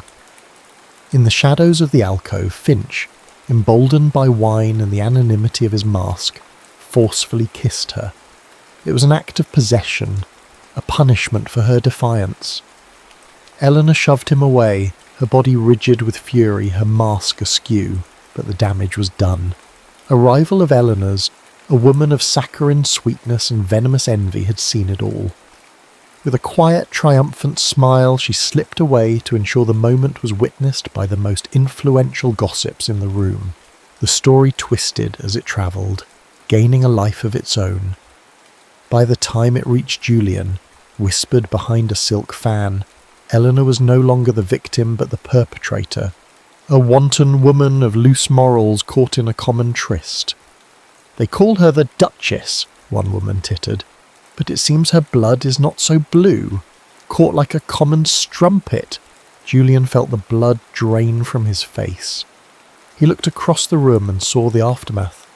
He saw Eleanor standing alone, her mask now fully removed, her face pale and distressed. He saw Finch preening amongst his friends.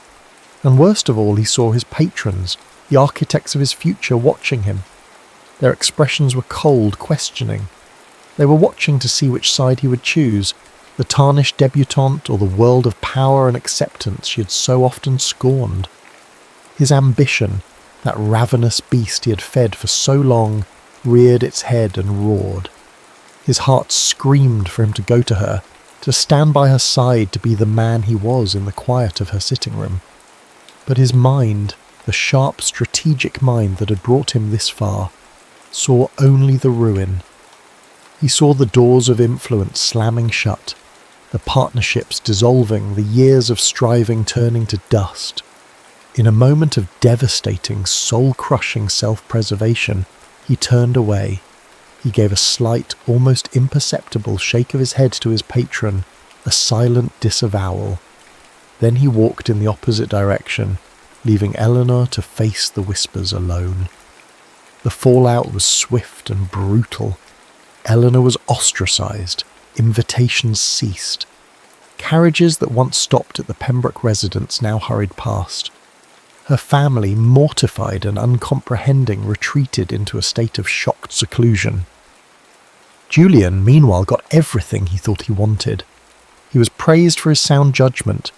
He was invited to intimate dinners, to brandy-fueled backroom meetings where the real business of the city was conducted. He had won, but the victory felt like ashes in his mouth. The conversations were meaningless, the champagne tasted of bile, every laugh felt like a betrayal. The silence from Eleanor was a deafening roar that filled every moment of his hollow triumph. He would stand at his window late at night, the relentless rain weeping against the glass, and see her face in the reflection. He saw her distress, her shock, her ultimate devastating realization that he, the man who'd promised her a clear air to breathe, had been the one to suffocate her. I sold my soul for a glass of champagne and a well-placed smile, he thought, the words a bitter litany in his mind, and the cost was her. The days that followed were a blur of hollow victories for Julian. He moved through the gilded world he had so desperately sought, a ghost at a feast. The weight of his cowardice was a physical thing, a stone in his gut. He was tormented by the memory of Eleanor's face in that moment of abandonment, the flash of disbelief, the chilling heartbreak in her eyes before her mask of icy indifference slammed back into place. The turning point came not in a grand ballroom, but in the smoky, leather-bound confines of his gentleman's club. He overheard Alistair Finch holding court by the fireplace, boasting of his conquest. Finch spoke of Eleanor with a casual, proprietary cruelty, painting a lurid picture of a willing, even eager participant. He was stealing not only her reputation, but the truth of their connection, twisting it into something ugly and cheap. A white-hot rage, pure and cleansing, burned through Julian. It incinerated the carefully constructed walls of his ambition, leaving only the raw, undeniable truth. He loved her. He loved her intelligence, her fire, her infuriating defiance, and he had sacrificed her for the approval of men he despised. In that moment, reputation be damned. His soul was not worth the price of their acceptance. He strode across the room, his movements so abrupt that conversations faltered. He stopped before Finch, his voice low and shaking with suppressed fury. "You're a liar, Finch, and a coward." The room fell silent. Finch, stunned, sputtered a denial. "Ashcroft, you're drunk." "I am painfully seared," Julian said, his voice ringing with a clarity that cut through the haze of cigar smoke. "You will retract your slanderous statements about Miss Pembroke. You will apologise to her, and you will do it publicly, or I will see you ruined. I will use every ounce of legal knowledge I possess to dismantle your family's business, brick by rotten brick. Do you understand me?" It was social suicide. He was denouncing a powerful man, defending a fallen woman, and in doing so severing every connection he had so carefully cultivated. He felt the cold, judgmental eyes of his former patrons on him, but for the first time in months he felt clean. It was a rebirth. He left the club without a backward glance and stepped out into the night. A torrential rain was falling, a storm that mirrored the tempest in his soul. He didn't hail a carriage.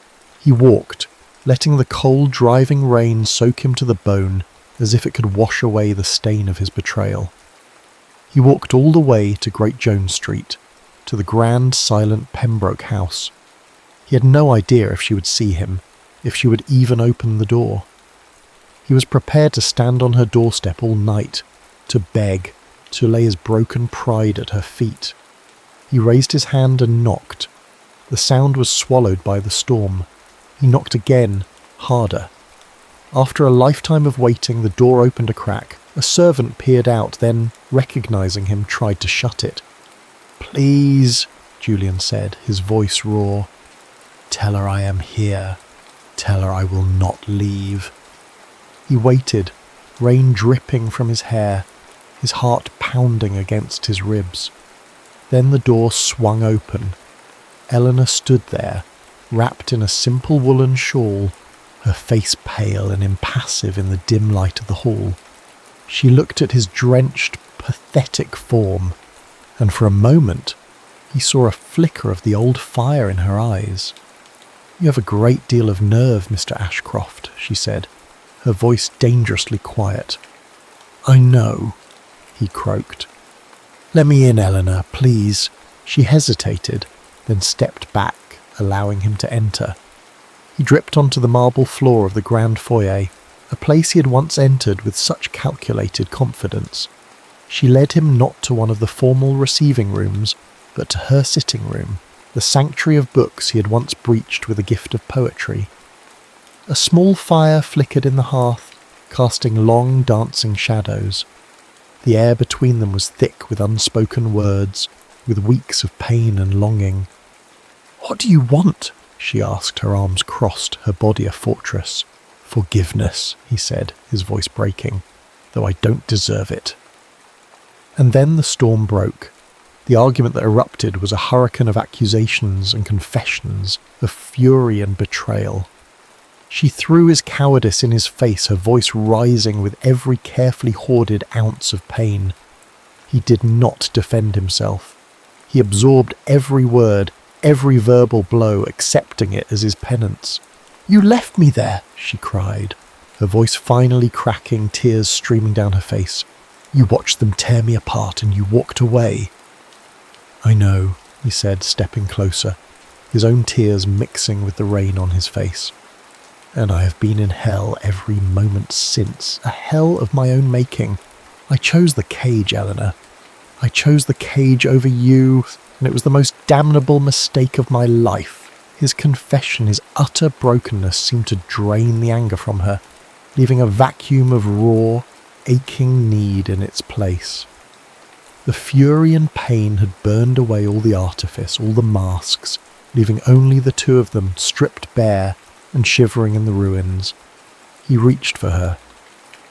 His hands not gentle at first, but desperate, framing her face, his thumbs wiping at her tears. He looked at her as if memorizing every line, every freckle, as if he could erase the memory of his absence with the intensity of his gaze. The scent of rain on his coat mingled with the scent of her skin, a perfume of storm and sorrow. His mouth crashed down on hers. It was a bruising, desperate kiss, a clash of teeth and tongues, a battle for absolution. It was not a kiss of reverence.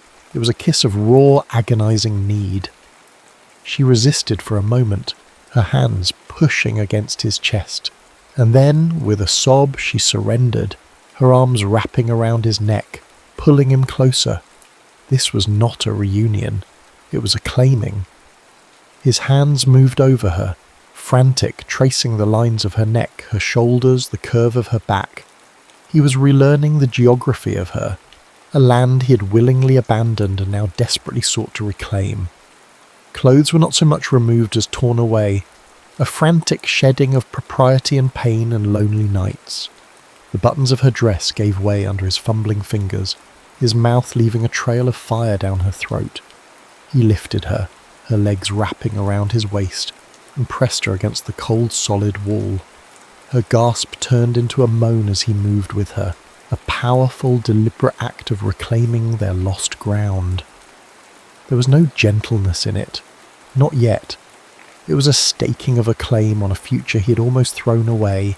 Their bodies found a desperate, perfect rhythm, part apology, part worship. Every shared breath, every movement that brought them closer was a wordless promise that settled deep within her soul. I am here. I will not leave you again.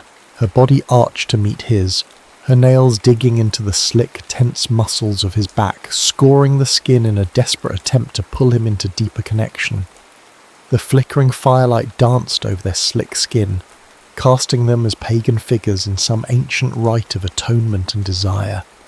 Her release was a shattering cry that was both pleasure and catharsis, a sound that broke the last of his restraint. He followed her into the abyss, his own release a groan of utter, abject surrender. They slid down the wall to the floor, their bodies slick with sweat and rain and tears, their ragged breaths the only sound in the room besides the crackling fire and the dying storm outside. He held her, his heart pounding against hers, the taste of salt from her tears and her skin on his lips. He was home. The gilded cage of Great Jones Street was left behind, a relic of a life they no longer wanted. Julian, having committed social seppuku, found himself liberated. The prestigious connections vanished, but so did the crushing weight of expectation. He rented a small, unassuming office and began taking on cases for those without power or influence, immigrants, labourers, wronged women. He discovered a purpose deeper and more satisfying than the shallow pursuit of status. He found his power not in position, but in principle. Eleanor, free from the suffocating role of the Duchess, bloomed. She shed the last vestiges of her family's disapproval like a heavy cloak and revelled in her new life.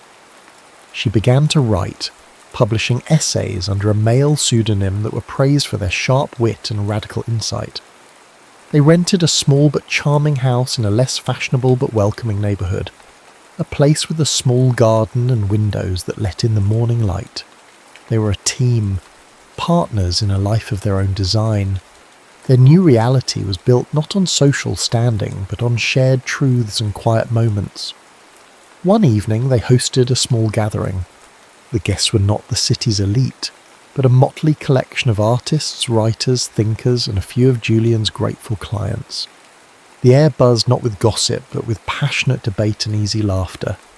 It was a quiet declaration of their new values, a society of their own making. One morning they rose before dawn and walked as the city began to wake around them. The air was cool and crisp, tasting of possibility. They stopped on a small bridge overlooking the river, the rising sun painting the sky in hues of rose and gold. Julian took Eleanor's hand. He didn't kneel. He didn't make a grand declaration. He simply looked into her eyes, the stormy sea of them now calm and clear, and slid a simple, unadorned silver ring onto her finger. "This is not a claim," he said, his voice soft but sure. "It is a promise, a symbol of our partnership, of an equal union." She looked at the ring, then back at him, her smile more radiant than any jewel she had ever worn. "I know," she whispered, and kissed him, a sweet, lingering kiss that tasted of the morning and of home. They returned to their sun-drenched bedroom, the light pouring in through the open window, carrying the scent of coffee from the kitchen and the clean linens on their bed. Their lovemaking that morning was not the desperate, stormy passion of their reunion, but something else entirely, a profound, confident intimacy. It was the lovemaking of two people who had seen each other at their absolute worst, and had chosen each other completely, not in spite of their flaws, but because of them. It was imbued with a sense of safety, tenderness and playful rediscovery. He undressed her slowly, his touch reverent, his gaze full of a love so deep it was almost painful to behold.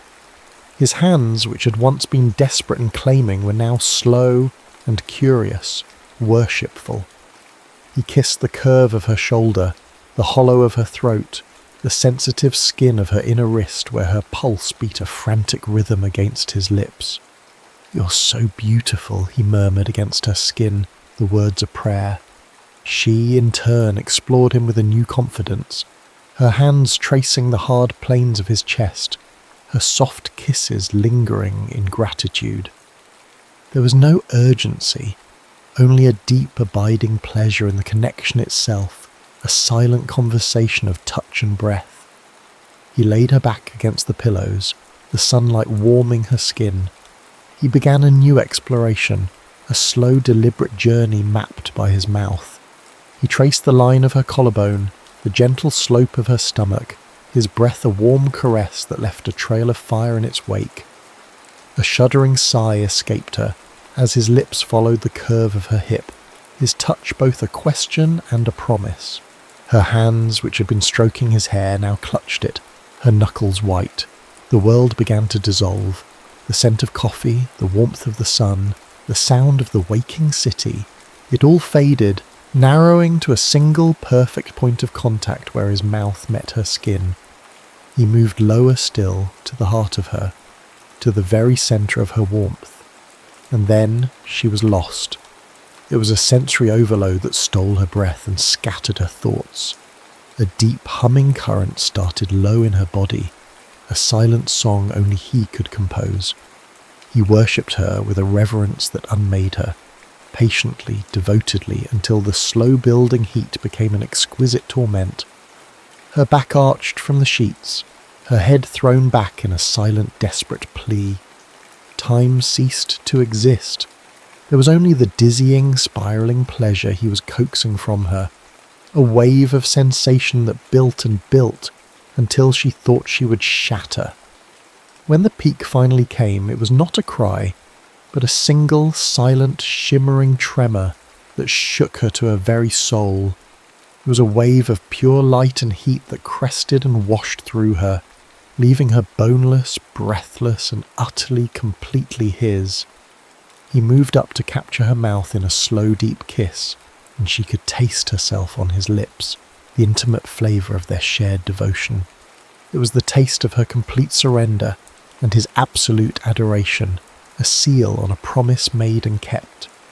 He held her face gently between his hands, his thumbs stroking her cheeks as if she were the most fragile, precious thing in the world. When they parted for a breath, their eyes met, and in his gaze she saw the entirety of their journey, the ballroom, the bookshop, the storm, the ruin, and now this sunlit peace.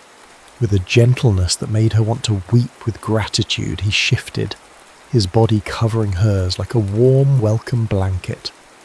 For a long moment he simply held her, their hearts beating in a steady, calming rhythm against each other.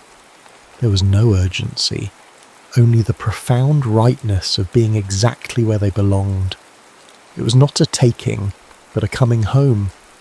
When their bodies finally joined, it was with a sigh of pure contentment from her, a sense of a lock turning, of a final missing piece of her soul clicking perfectly into place. He moved with her in a slow, languid dance, a timeless and unhurried rhythm that was about rediscovery, not release. His hands never stilled. They were a constant, adoring presence on her skin, stroking her hair from her brow, tracing the curve of her waist, his fingers linking with hers. She arched into him, a silent invitation to explore this new, peaceful country they had found together. The quiet tide of pleasure began to rise in them both, a warmth that started in their joined bodies and spread to the tips of their fingers and toes. It was a slow, shared ascent, climbing together, their gazes locked, their breaths mingling. The pleasure was not a sharp, frantic thing, but a deep, resonant hum that vibrated through every part of them, a chord of perfect harmony.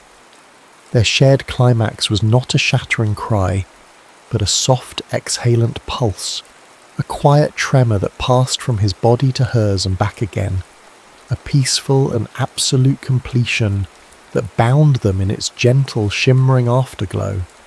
They lay tangled in the sheets for a long time after, the sun on their skin, the sound of the city a distant hum. Soon her breathless sighs gave way to soft, easy laughter, a sound of resilient, hard-won joy that filled the small sunlit room, and so they built their kingdom, not of marble and gold on a fashionable street, but of quiet moments and shared truths, a love that was not a prize to be won, but a harbour to be reached, together.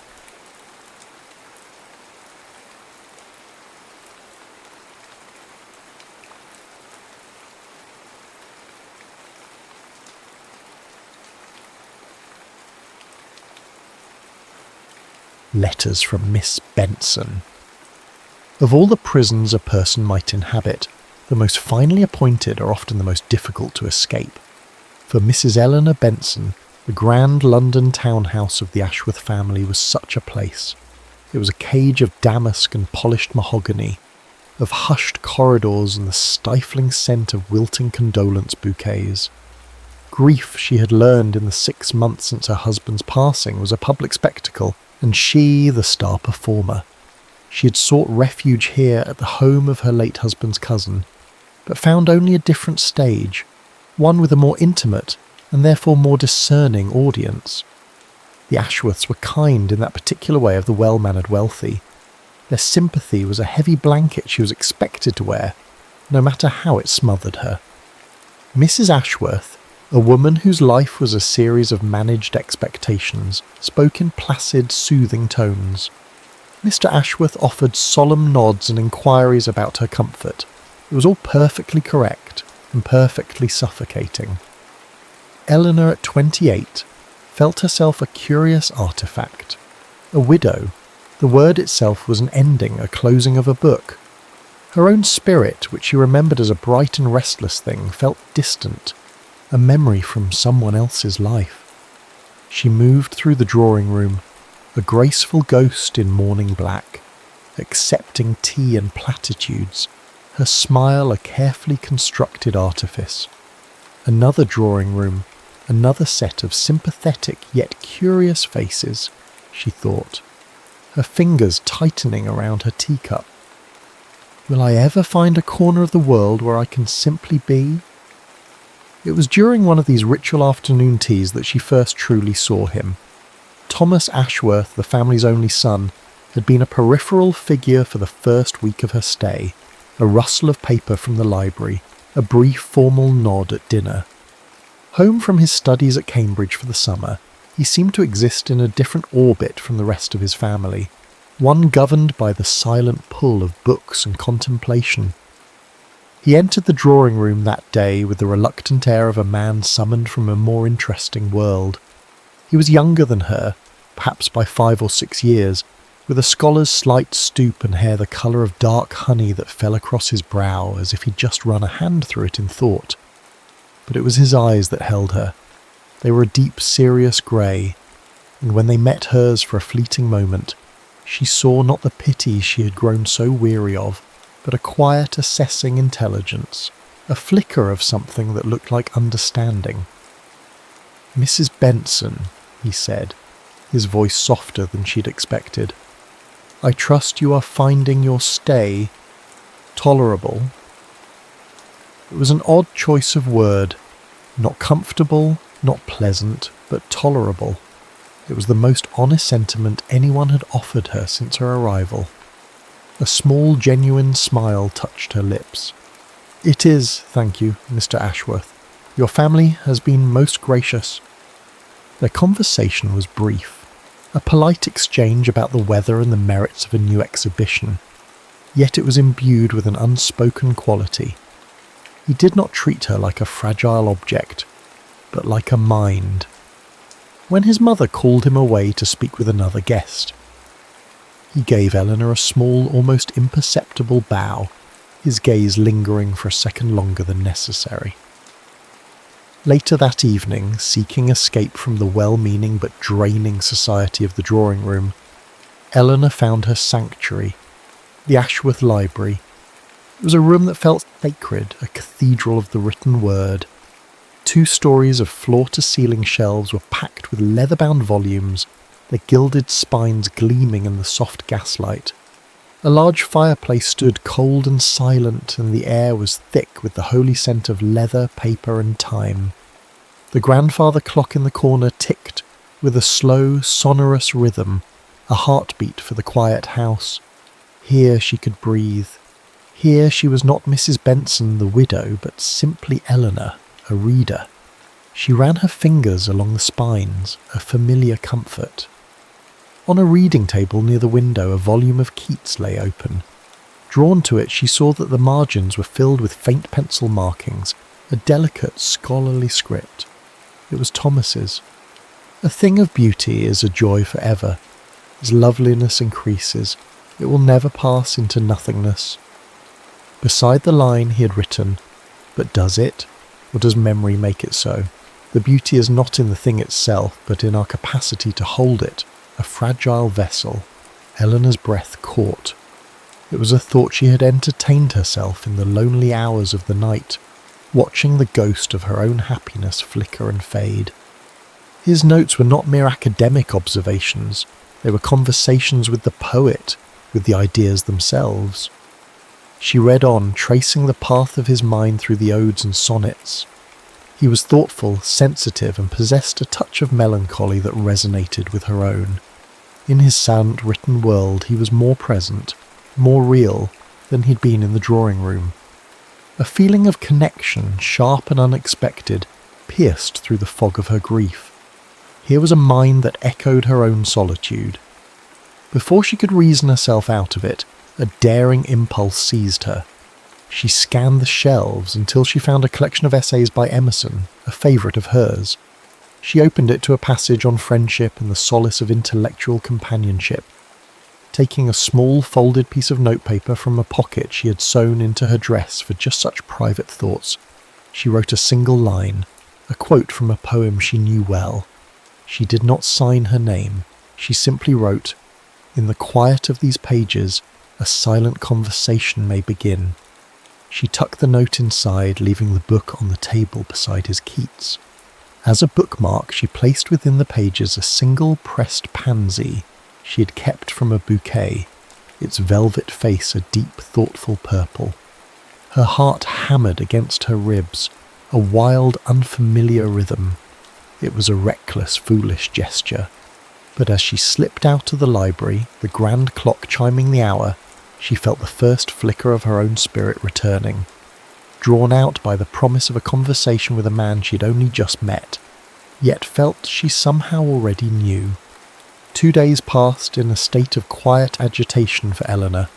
She moved through the prescribed rituals of the Ashworth household, but her mind was elsewhere, circling back to the library, to the book, to the note. She both craved and dreaded its discovery. Had he found it? Had he dismissed it as a parlour-maid's fancy?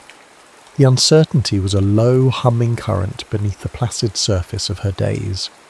On the 3rd morning she entered the library, her heart aflutter. The volume of Emerson was no longer on the reading table. A pang of disappointment, keen and sharp, struck her. It was foolish, she chided herself. A game for a younger, freer woman. As she turned to leave, her eyes fell upon a different book, placed deliberately in the centre of the table. A copy of Elizabeth Barrett Browning's Sonnets from the Portuguese. It was not a book she had seen there before. With trembling fingers, she opened it. Tucked within the pages, just beside Sonnet 43, "How do I love thee? Let me count the ways," was a piece of creamy, thick notepaper folded neatly. His script was as she remembered it from the margins, precise and elegant.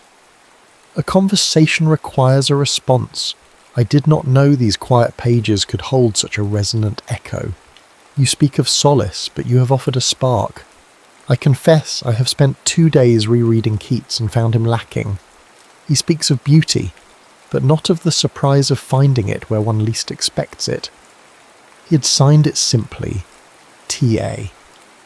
A warmth spread through Eleanor's chest, a slow blooming heat that had nothing to do with the summer sun slanting through the tall windows. He had understood. He had not only understood, he had answered. That day, a clandestine correspondence was born. It became their secret ritual, a hidden current of life running beneath the stately, predictable flow of the Ashworth home. They never spoke of it, not directly. They never acknowledged the letters, but their existence coloured every interaction. The library became their post office. She would leave a volume of George Eliot for him, with a note tucked inside discussing the moral complexities of Dorothea Brooke, and find in return a slim volume of philosophical treatises with a letter that confessed his own anxieties about his scholarly future, a future his father saw as a respectable but ultimately fruitless pursuit. "I find myself writing for an audience of one," Thomas wrote in one letter, hidden within a dusty history of the Roman Empire. "Your thoughts are the echo to my own, but an echo that clarifies the original sound. My father wishes me to pursue law, to be a man of consequence. But what consequence is there in a life unexamined? You, I think, understand that." Eleanor, her hands pressed against the cool paper, felt a profound sense of being seen. Her late husband, a good man in many ways, had loved her as one loves a beautiful possession. He had never sought to know the landscape of her mind. With Thomas, she felt as though he were exploring it alongside her, with gentle curiosity and profound respect. She responded with a vulnerability that startled her, hiding her letter in a book of botanical drawings. "You speak of books, but you have opened a page in my own heart I thought was closed forever. I too knew a life of prescribed consequence. A wife's duty is to be a mirror, reflecting her husband's world. I am only now discovering that the mirror has a life of its own behind the glass." This written intimacy began to bleed into the fabric of their days. Their glances across the dinner table became freighted with shared secrets. A simple question from him about a book she was reading would feel like a continuation of their silent conversation. He began leaving small, tangible tokens with his letters. A perfect world seashell, still smelling faintly of salt and sea, a sprig of lavender from the garden, and once a rare wildflower, its petals the colour of a twilight sky, pressed between the pages of his note. It was a key, each gift unlocking a little more of the chamber of her heart. One evening, they found themselves alone in the garden. The sun had set, leaving the sky bruised with purple and rose. The air was thick with the scent of jasmine, a sweet, intoxicating perfume. They spoke of trivial things, the coolness of the evening, the beauty of the roses climbing the old brick wall, but their proximity was electric. "The garden seems to thrive under your attention, Mrs. Benson," Thomas said softly, his gaze on a white rose she had been tending. "Things need care to bloom, I suppose," she replied, her voice barely a whisper. She was acutely aware of the space between them, a space that felt both vast and easily conquerable. He took a half step closer, and the world seemed to shrink to the scent of jasmine and the sound of his breathing. From the house, Mrs. Ashworth's voice called her son's name. The moment shattered. Thomas stiffened, a flicker of frustration crossing his features before being smoothed away into his usual reserved expression. "Your mother calls," Eleanor said, her voice regaining its composure. He nodded, but his eyes held hers. "Until our next conversation," he murmured. The words meant only for her. As he walked back toward the house, Eleanor remained by the roses, her hand touching a velvety petal.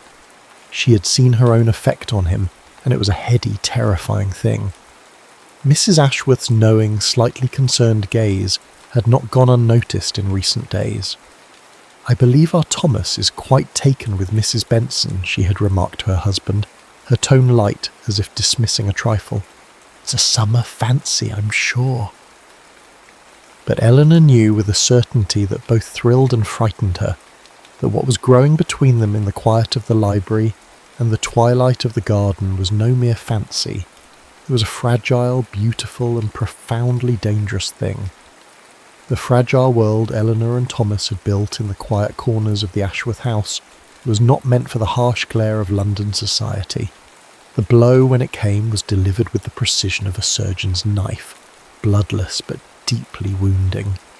It came from the lips of Mrs. Ashworth's visiting sister, Lady Danbury, a woman whose pronouncements carried the weight of established opinion and whose eyes missed nothing. The occasion was a grand ball, a suffocating crush of silk, perfume, and forced pleasantries. The ballroom was over-warm, the air thick with the scent of wilting gardenias and human proximity. Eleanor felt a prisoner in her formal morning gown, its subtle grey silk a constant reminder of her status. She had been dancing with a dry, elderly baronet when she saw Thomas across the room, his gaze finding hers over the heads of the crowd. A small, secret smile played on her lips before she caught herself. It was then that she overheard it. Lady Danbury, standing near a potted palm, spoke to Mrs. Ashworth in a hushed, carrying whisper that was designed to be heard. "Helen, you must be careful," she said, her fan gesturing subtly toward Eleanor. "Mrs. Benson is a lovely creature, of course, but her position is delicate. To encourage such a close friendship with young Thomas is most unwise. A widow must be doubly careful of her reputation, especially with a young man of good family, and so many years her junior. People will talk." The word struck Eleanor with physical force. It was as if the music had stopped. The glittering chandeliers had dimmed. A widow, her reputation, his future.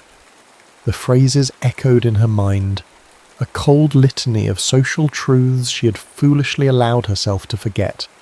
She saw their connection as the world would see it, a grieving, vulnerable widow preying upon an impressionable young man, a scandal that would tarnish the Ashworth name and more devastatingly ruin Thomas's prospects. A chill seeped into her bones, colder than any winter wind. She excused herself from the baronet and retreated to a less crowded alcove, her hand pressed against the cold marble of the fireplace mantel to steady herself. The beauty of their letters, the purity of their shared understanding, it all felt naive now, a child's game played too close to a cliff's edge. "I cannot be the cause of his ruin," she thought, a wave of panic washing over her. "This beautiful, fragile thing we have built must be dismantled before it is destroyed by the world." From that night on, she built a wall around her heart, brick by painful brick. She stopped going to the library late at night. She no longer left letters or sought out his books. When a new volume of poetry appeared on the reading table, a single perfect rose pressed within its pages, she forced herself to ignore it. The book lay there for days, a silent, heartbreaking accusation. In person, she became a stranger. She was polite, cool, and distant, her eyes sliding past his as if he were part of the furniture. She filled her days with Mrs. Ashworth, offering to help with correspondence or charity work, creating a constant, impenetrable buffer of activity. Thomas's confusion was a palpable thing.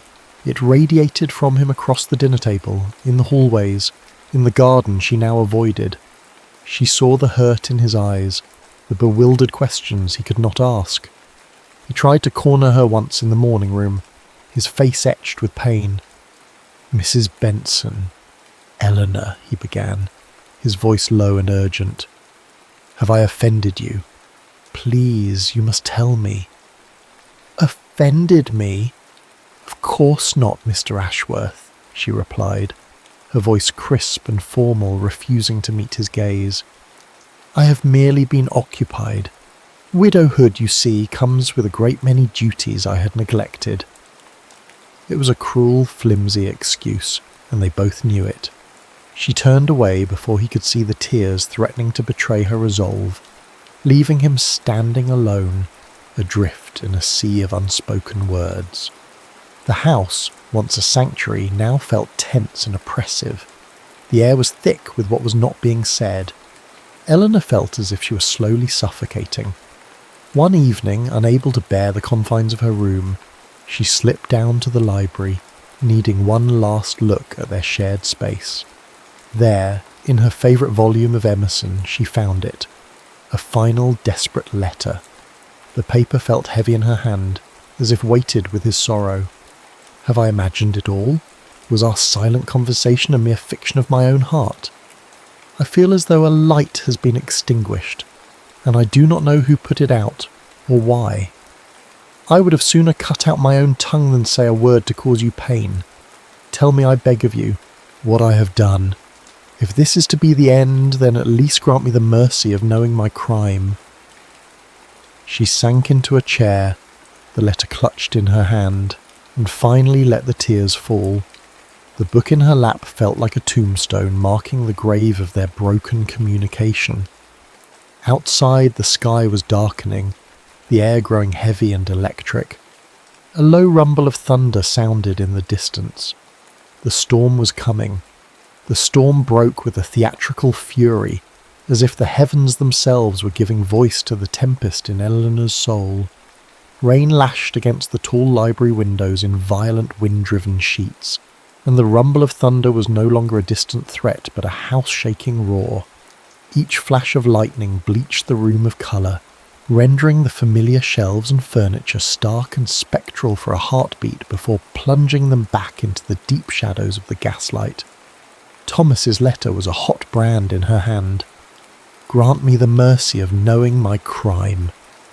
His pain was a mirror to her own, and the sight of it shattered her carefully constructed resolve.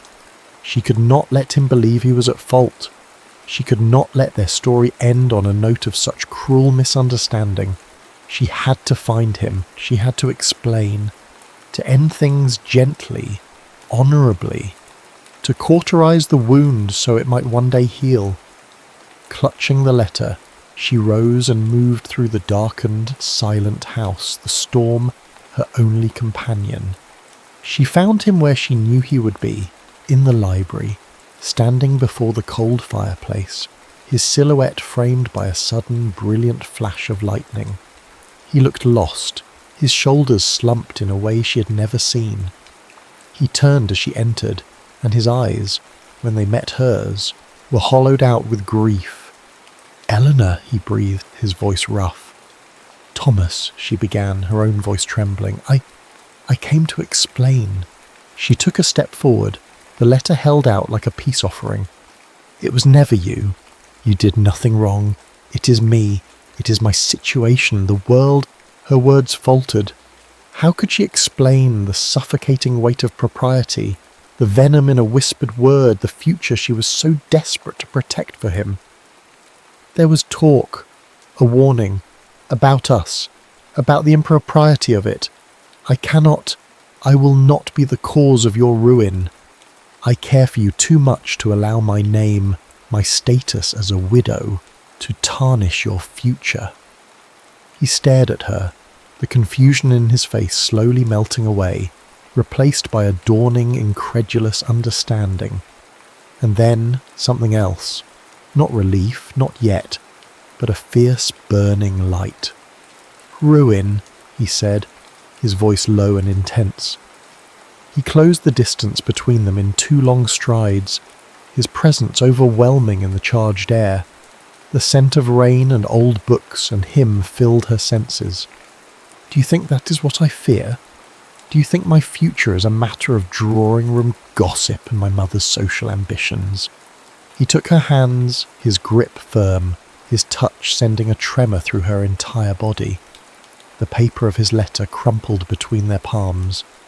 "Eleanor," he whispered, his voice thick with an emotion that dwarfed the storm outside.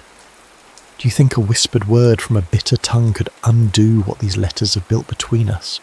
The only ruin I face is a life without you in it." He drew her closer, his gaze searching hers, his grey eyes blazing with a certainty that stole her breath. And then he kissed her. It was not a gentle kiss. It was a kiss of starving need and profound, desperate relief.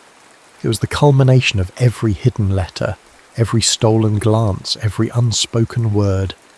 It spoke of lonely nights and a longing so deep it had become a physical ache. It was a claiming, a confrontation, a surrender. His mouth moved on hers with an urgency that swept away all her fear, all her careful reasoning, leaving only the raw, undeniable truth of their connection. A sound, half gasp, half moan, escaped her throat, and she returned his kiss with a fervour that surprised her, her hands tangling in his thick hair, pulling him impossibly closer. The press of his body against hers was a revelation, a solid, living answer to the ghostly ache of her loneliness. This was not a fiction of the heart. This was real, flesh and bone, warmth and breath. His hands moved from her waist to her back, tracing the delicate shape of her spine through the thin silk of her dress, drawing shivers that left her breathless. He broke the kiss only to press his forehead against hers, their breath mingling in ragged sighs. "Don't leave me again," he murmured against her lips. "Don't ever leave me in that sense." "I won't," she breathed, the promise sealed as his mouth found hers once more. He kissed her like he was breathing her in, each brush of his mouth deepening the ache in her chest. When their bodies pressed together, it was fire and fragility all at once, a dance of need and tenderness, where every sigh seemed to carry a lifetime of longing. The storm raged on, a wild symphony for their silent, passionate reckoning, but within the hallowed walls of the library, the only world that existed was the one they held in their arms.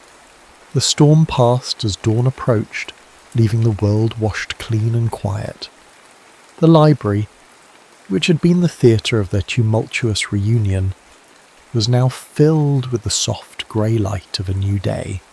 The air smelled of rain-soaked earth from the open window and the comforting scent of old paper. They had talked through the night, their voices low and earnest, sitting not in the formal chairs but on the thick rug before the cold hearth, like two conspirators who had finally won their war. All the fears Eleanor had harboured, all the obstacles she had seen as insurmountable, seemed to shrink in the face of Thomas's quiet, unwavering resolve. "They will not approve," she had said, tracing the pattern on the rug. "Your family, society. My family loves me, and they will learn to love the woman I love. And as for society," he said, taking her hand, his thumb stroking her knuckles, "it is a construct of whispers and opinions. Our love is a thing of substance, it is real. That is all that matters." He laid out his plan with a simple, unshakable logic. He would return to Cambridge to finish his final term. It was a promise to his father he felt he must keep. But he would not be swayed from his path. He would not pursue law. He would become a scholar, a writer, perhaps, and he would build a life, their life, not on the foundations of wealth and expectation, but on the bedrock of shared intellect and mutual love. "And you?" he asked, his voice gentle. "Can you be brave enough to wait for me?" Eleanor looked at him, at his earnest face illuminated by the dawn, and felt a profound sense of peace settle deep in her soul. The ghost of the grieving widow had vanished, replaced by the woman she was meant to be. "Yes," she said, her voice clear and strong. "I can be brave." A few weeks later, the day of her departure arrived. The summer was waning, a touch of autumn crispness in the air, mirroring the bitter-sweet reality of their separation. She was not leaving as she had arrived, a refugee seeking shelter, but as a woman with a secret, hopeful future. Before the carriage was called, they met one last time in the garden. The ground was still damp from the storm, and the world seemed to sparkle in the early morning light. The roses she had tended were in full glorious bloom. He took her in his arms, and their kiss was different now. The desperate hunger of their first embrace had softened into something deeper, more sure. It was a kiss full of the promise of a future, a quiet communion that spoke volumes. He held her face in his hands, his thumbs stroking her cheeks, as if memorizing her features. "This is not an ending," he said softly, his grey eyes full of a tender light, "but the true beginning." He kissed her eyelids, her temples, her lips, each touch a silent vow. She clung to him, breathing in his scent, committing this moment to the part of her heart that would keep it safe until his return. It was a quiet, profound intimacy that needed no words, a physical and emotional pact sealed in the clean morning air. Her farewell to the Ashworths was polite and composed. Mrs. Ashworth expressed her hope that Eleanor had found some measure of peace. Eleanor smiled, a genuine, radiant smile. "I have found more than that," she said, her words holding a truth only she and Thomas understood. As she settled into the carriage, she looked back at the grand house. It was no longer a prison, but simply a place, a chapter in her story, and she knew, with an unshakable certainty, that the next chapter was waiting to be written. Later that day, Thomas went to the library. The room felt empty without her, but a new feeling pervaded the space. Not loss, but anticipation. On the reading table, where their secret correspondence had begun, lay a single volume of Emerson. It was open to the familiar page on friendship, but her note was gone. In its place was a single pressed wildflower, the one he'd given her, with petals the colour of a twilight sky. Beneath it on the page, in her elegant, familiar script, were 3 simple words: "I will wait." And so, a love that had been nurtured in the margins of books and the secrecy of whispered letters, finally found the courage to write its own story. Not in ink and paper, but in the hopeful, steady beating of 2 hearts, waiting for their own new chapter to begin.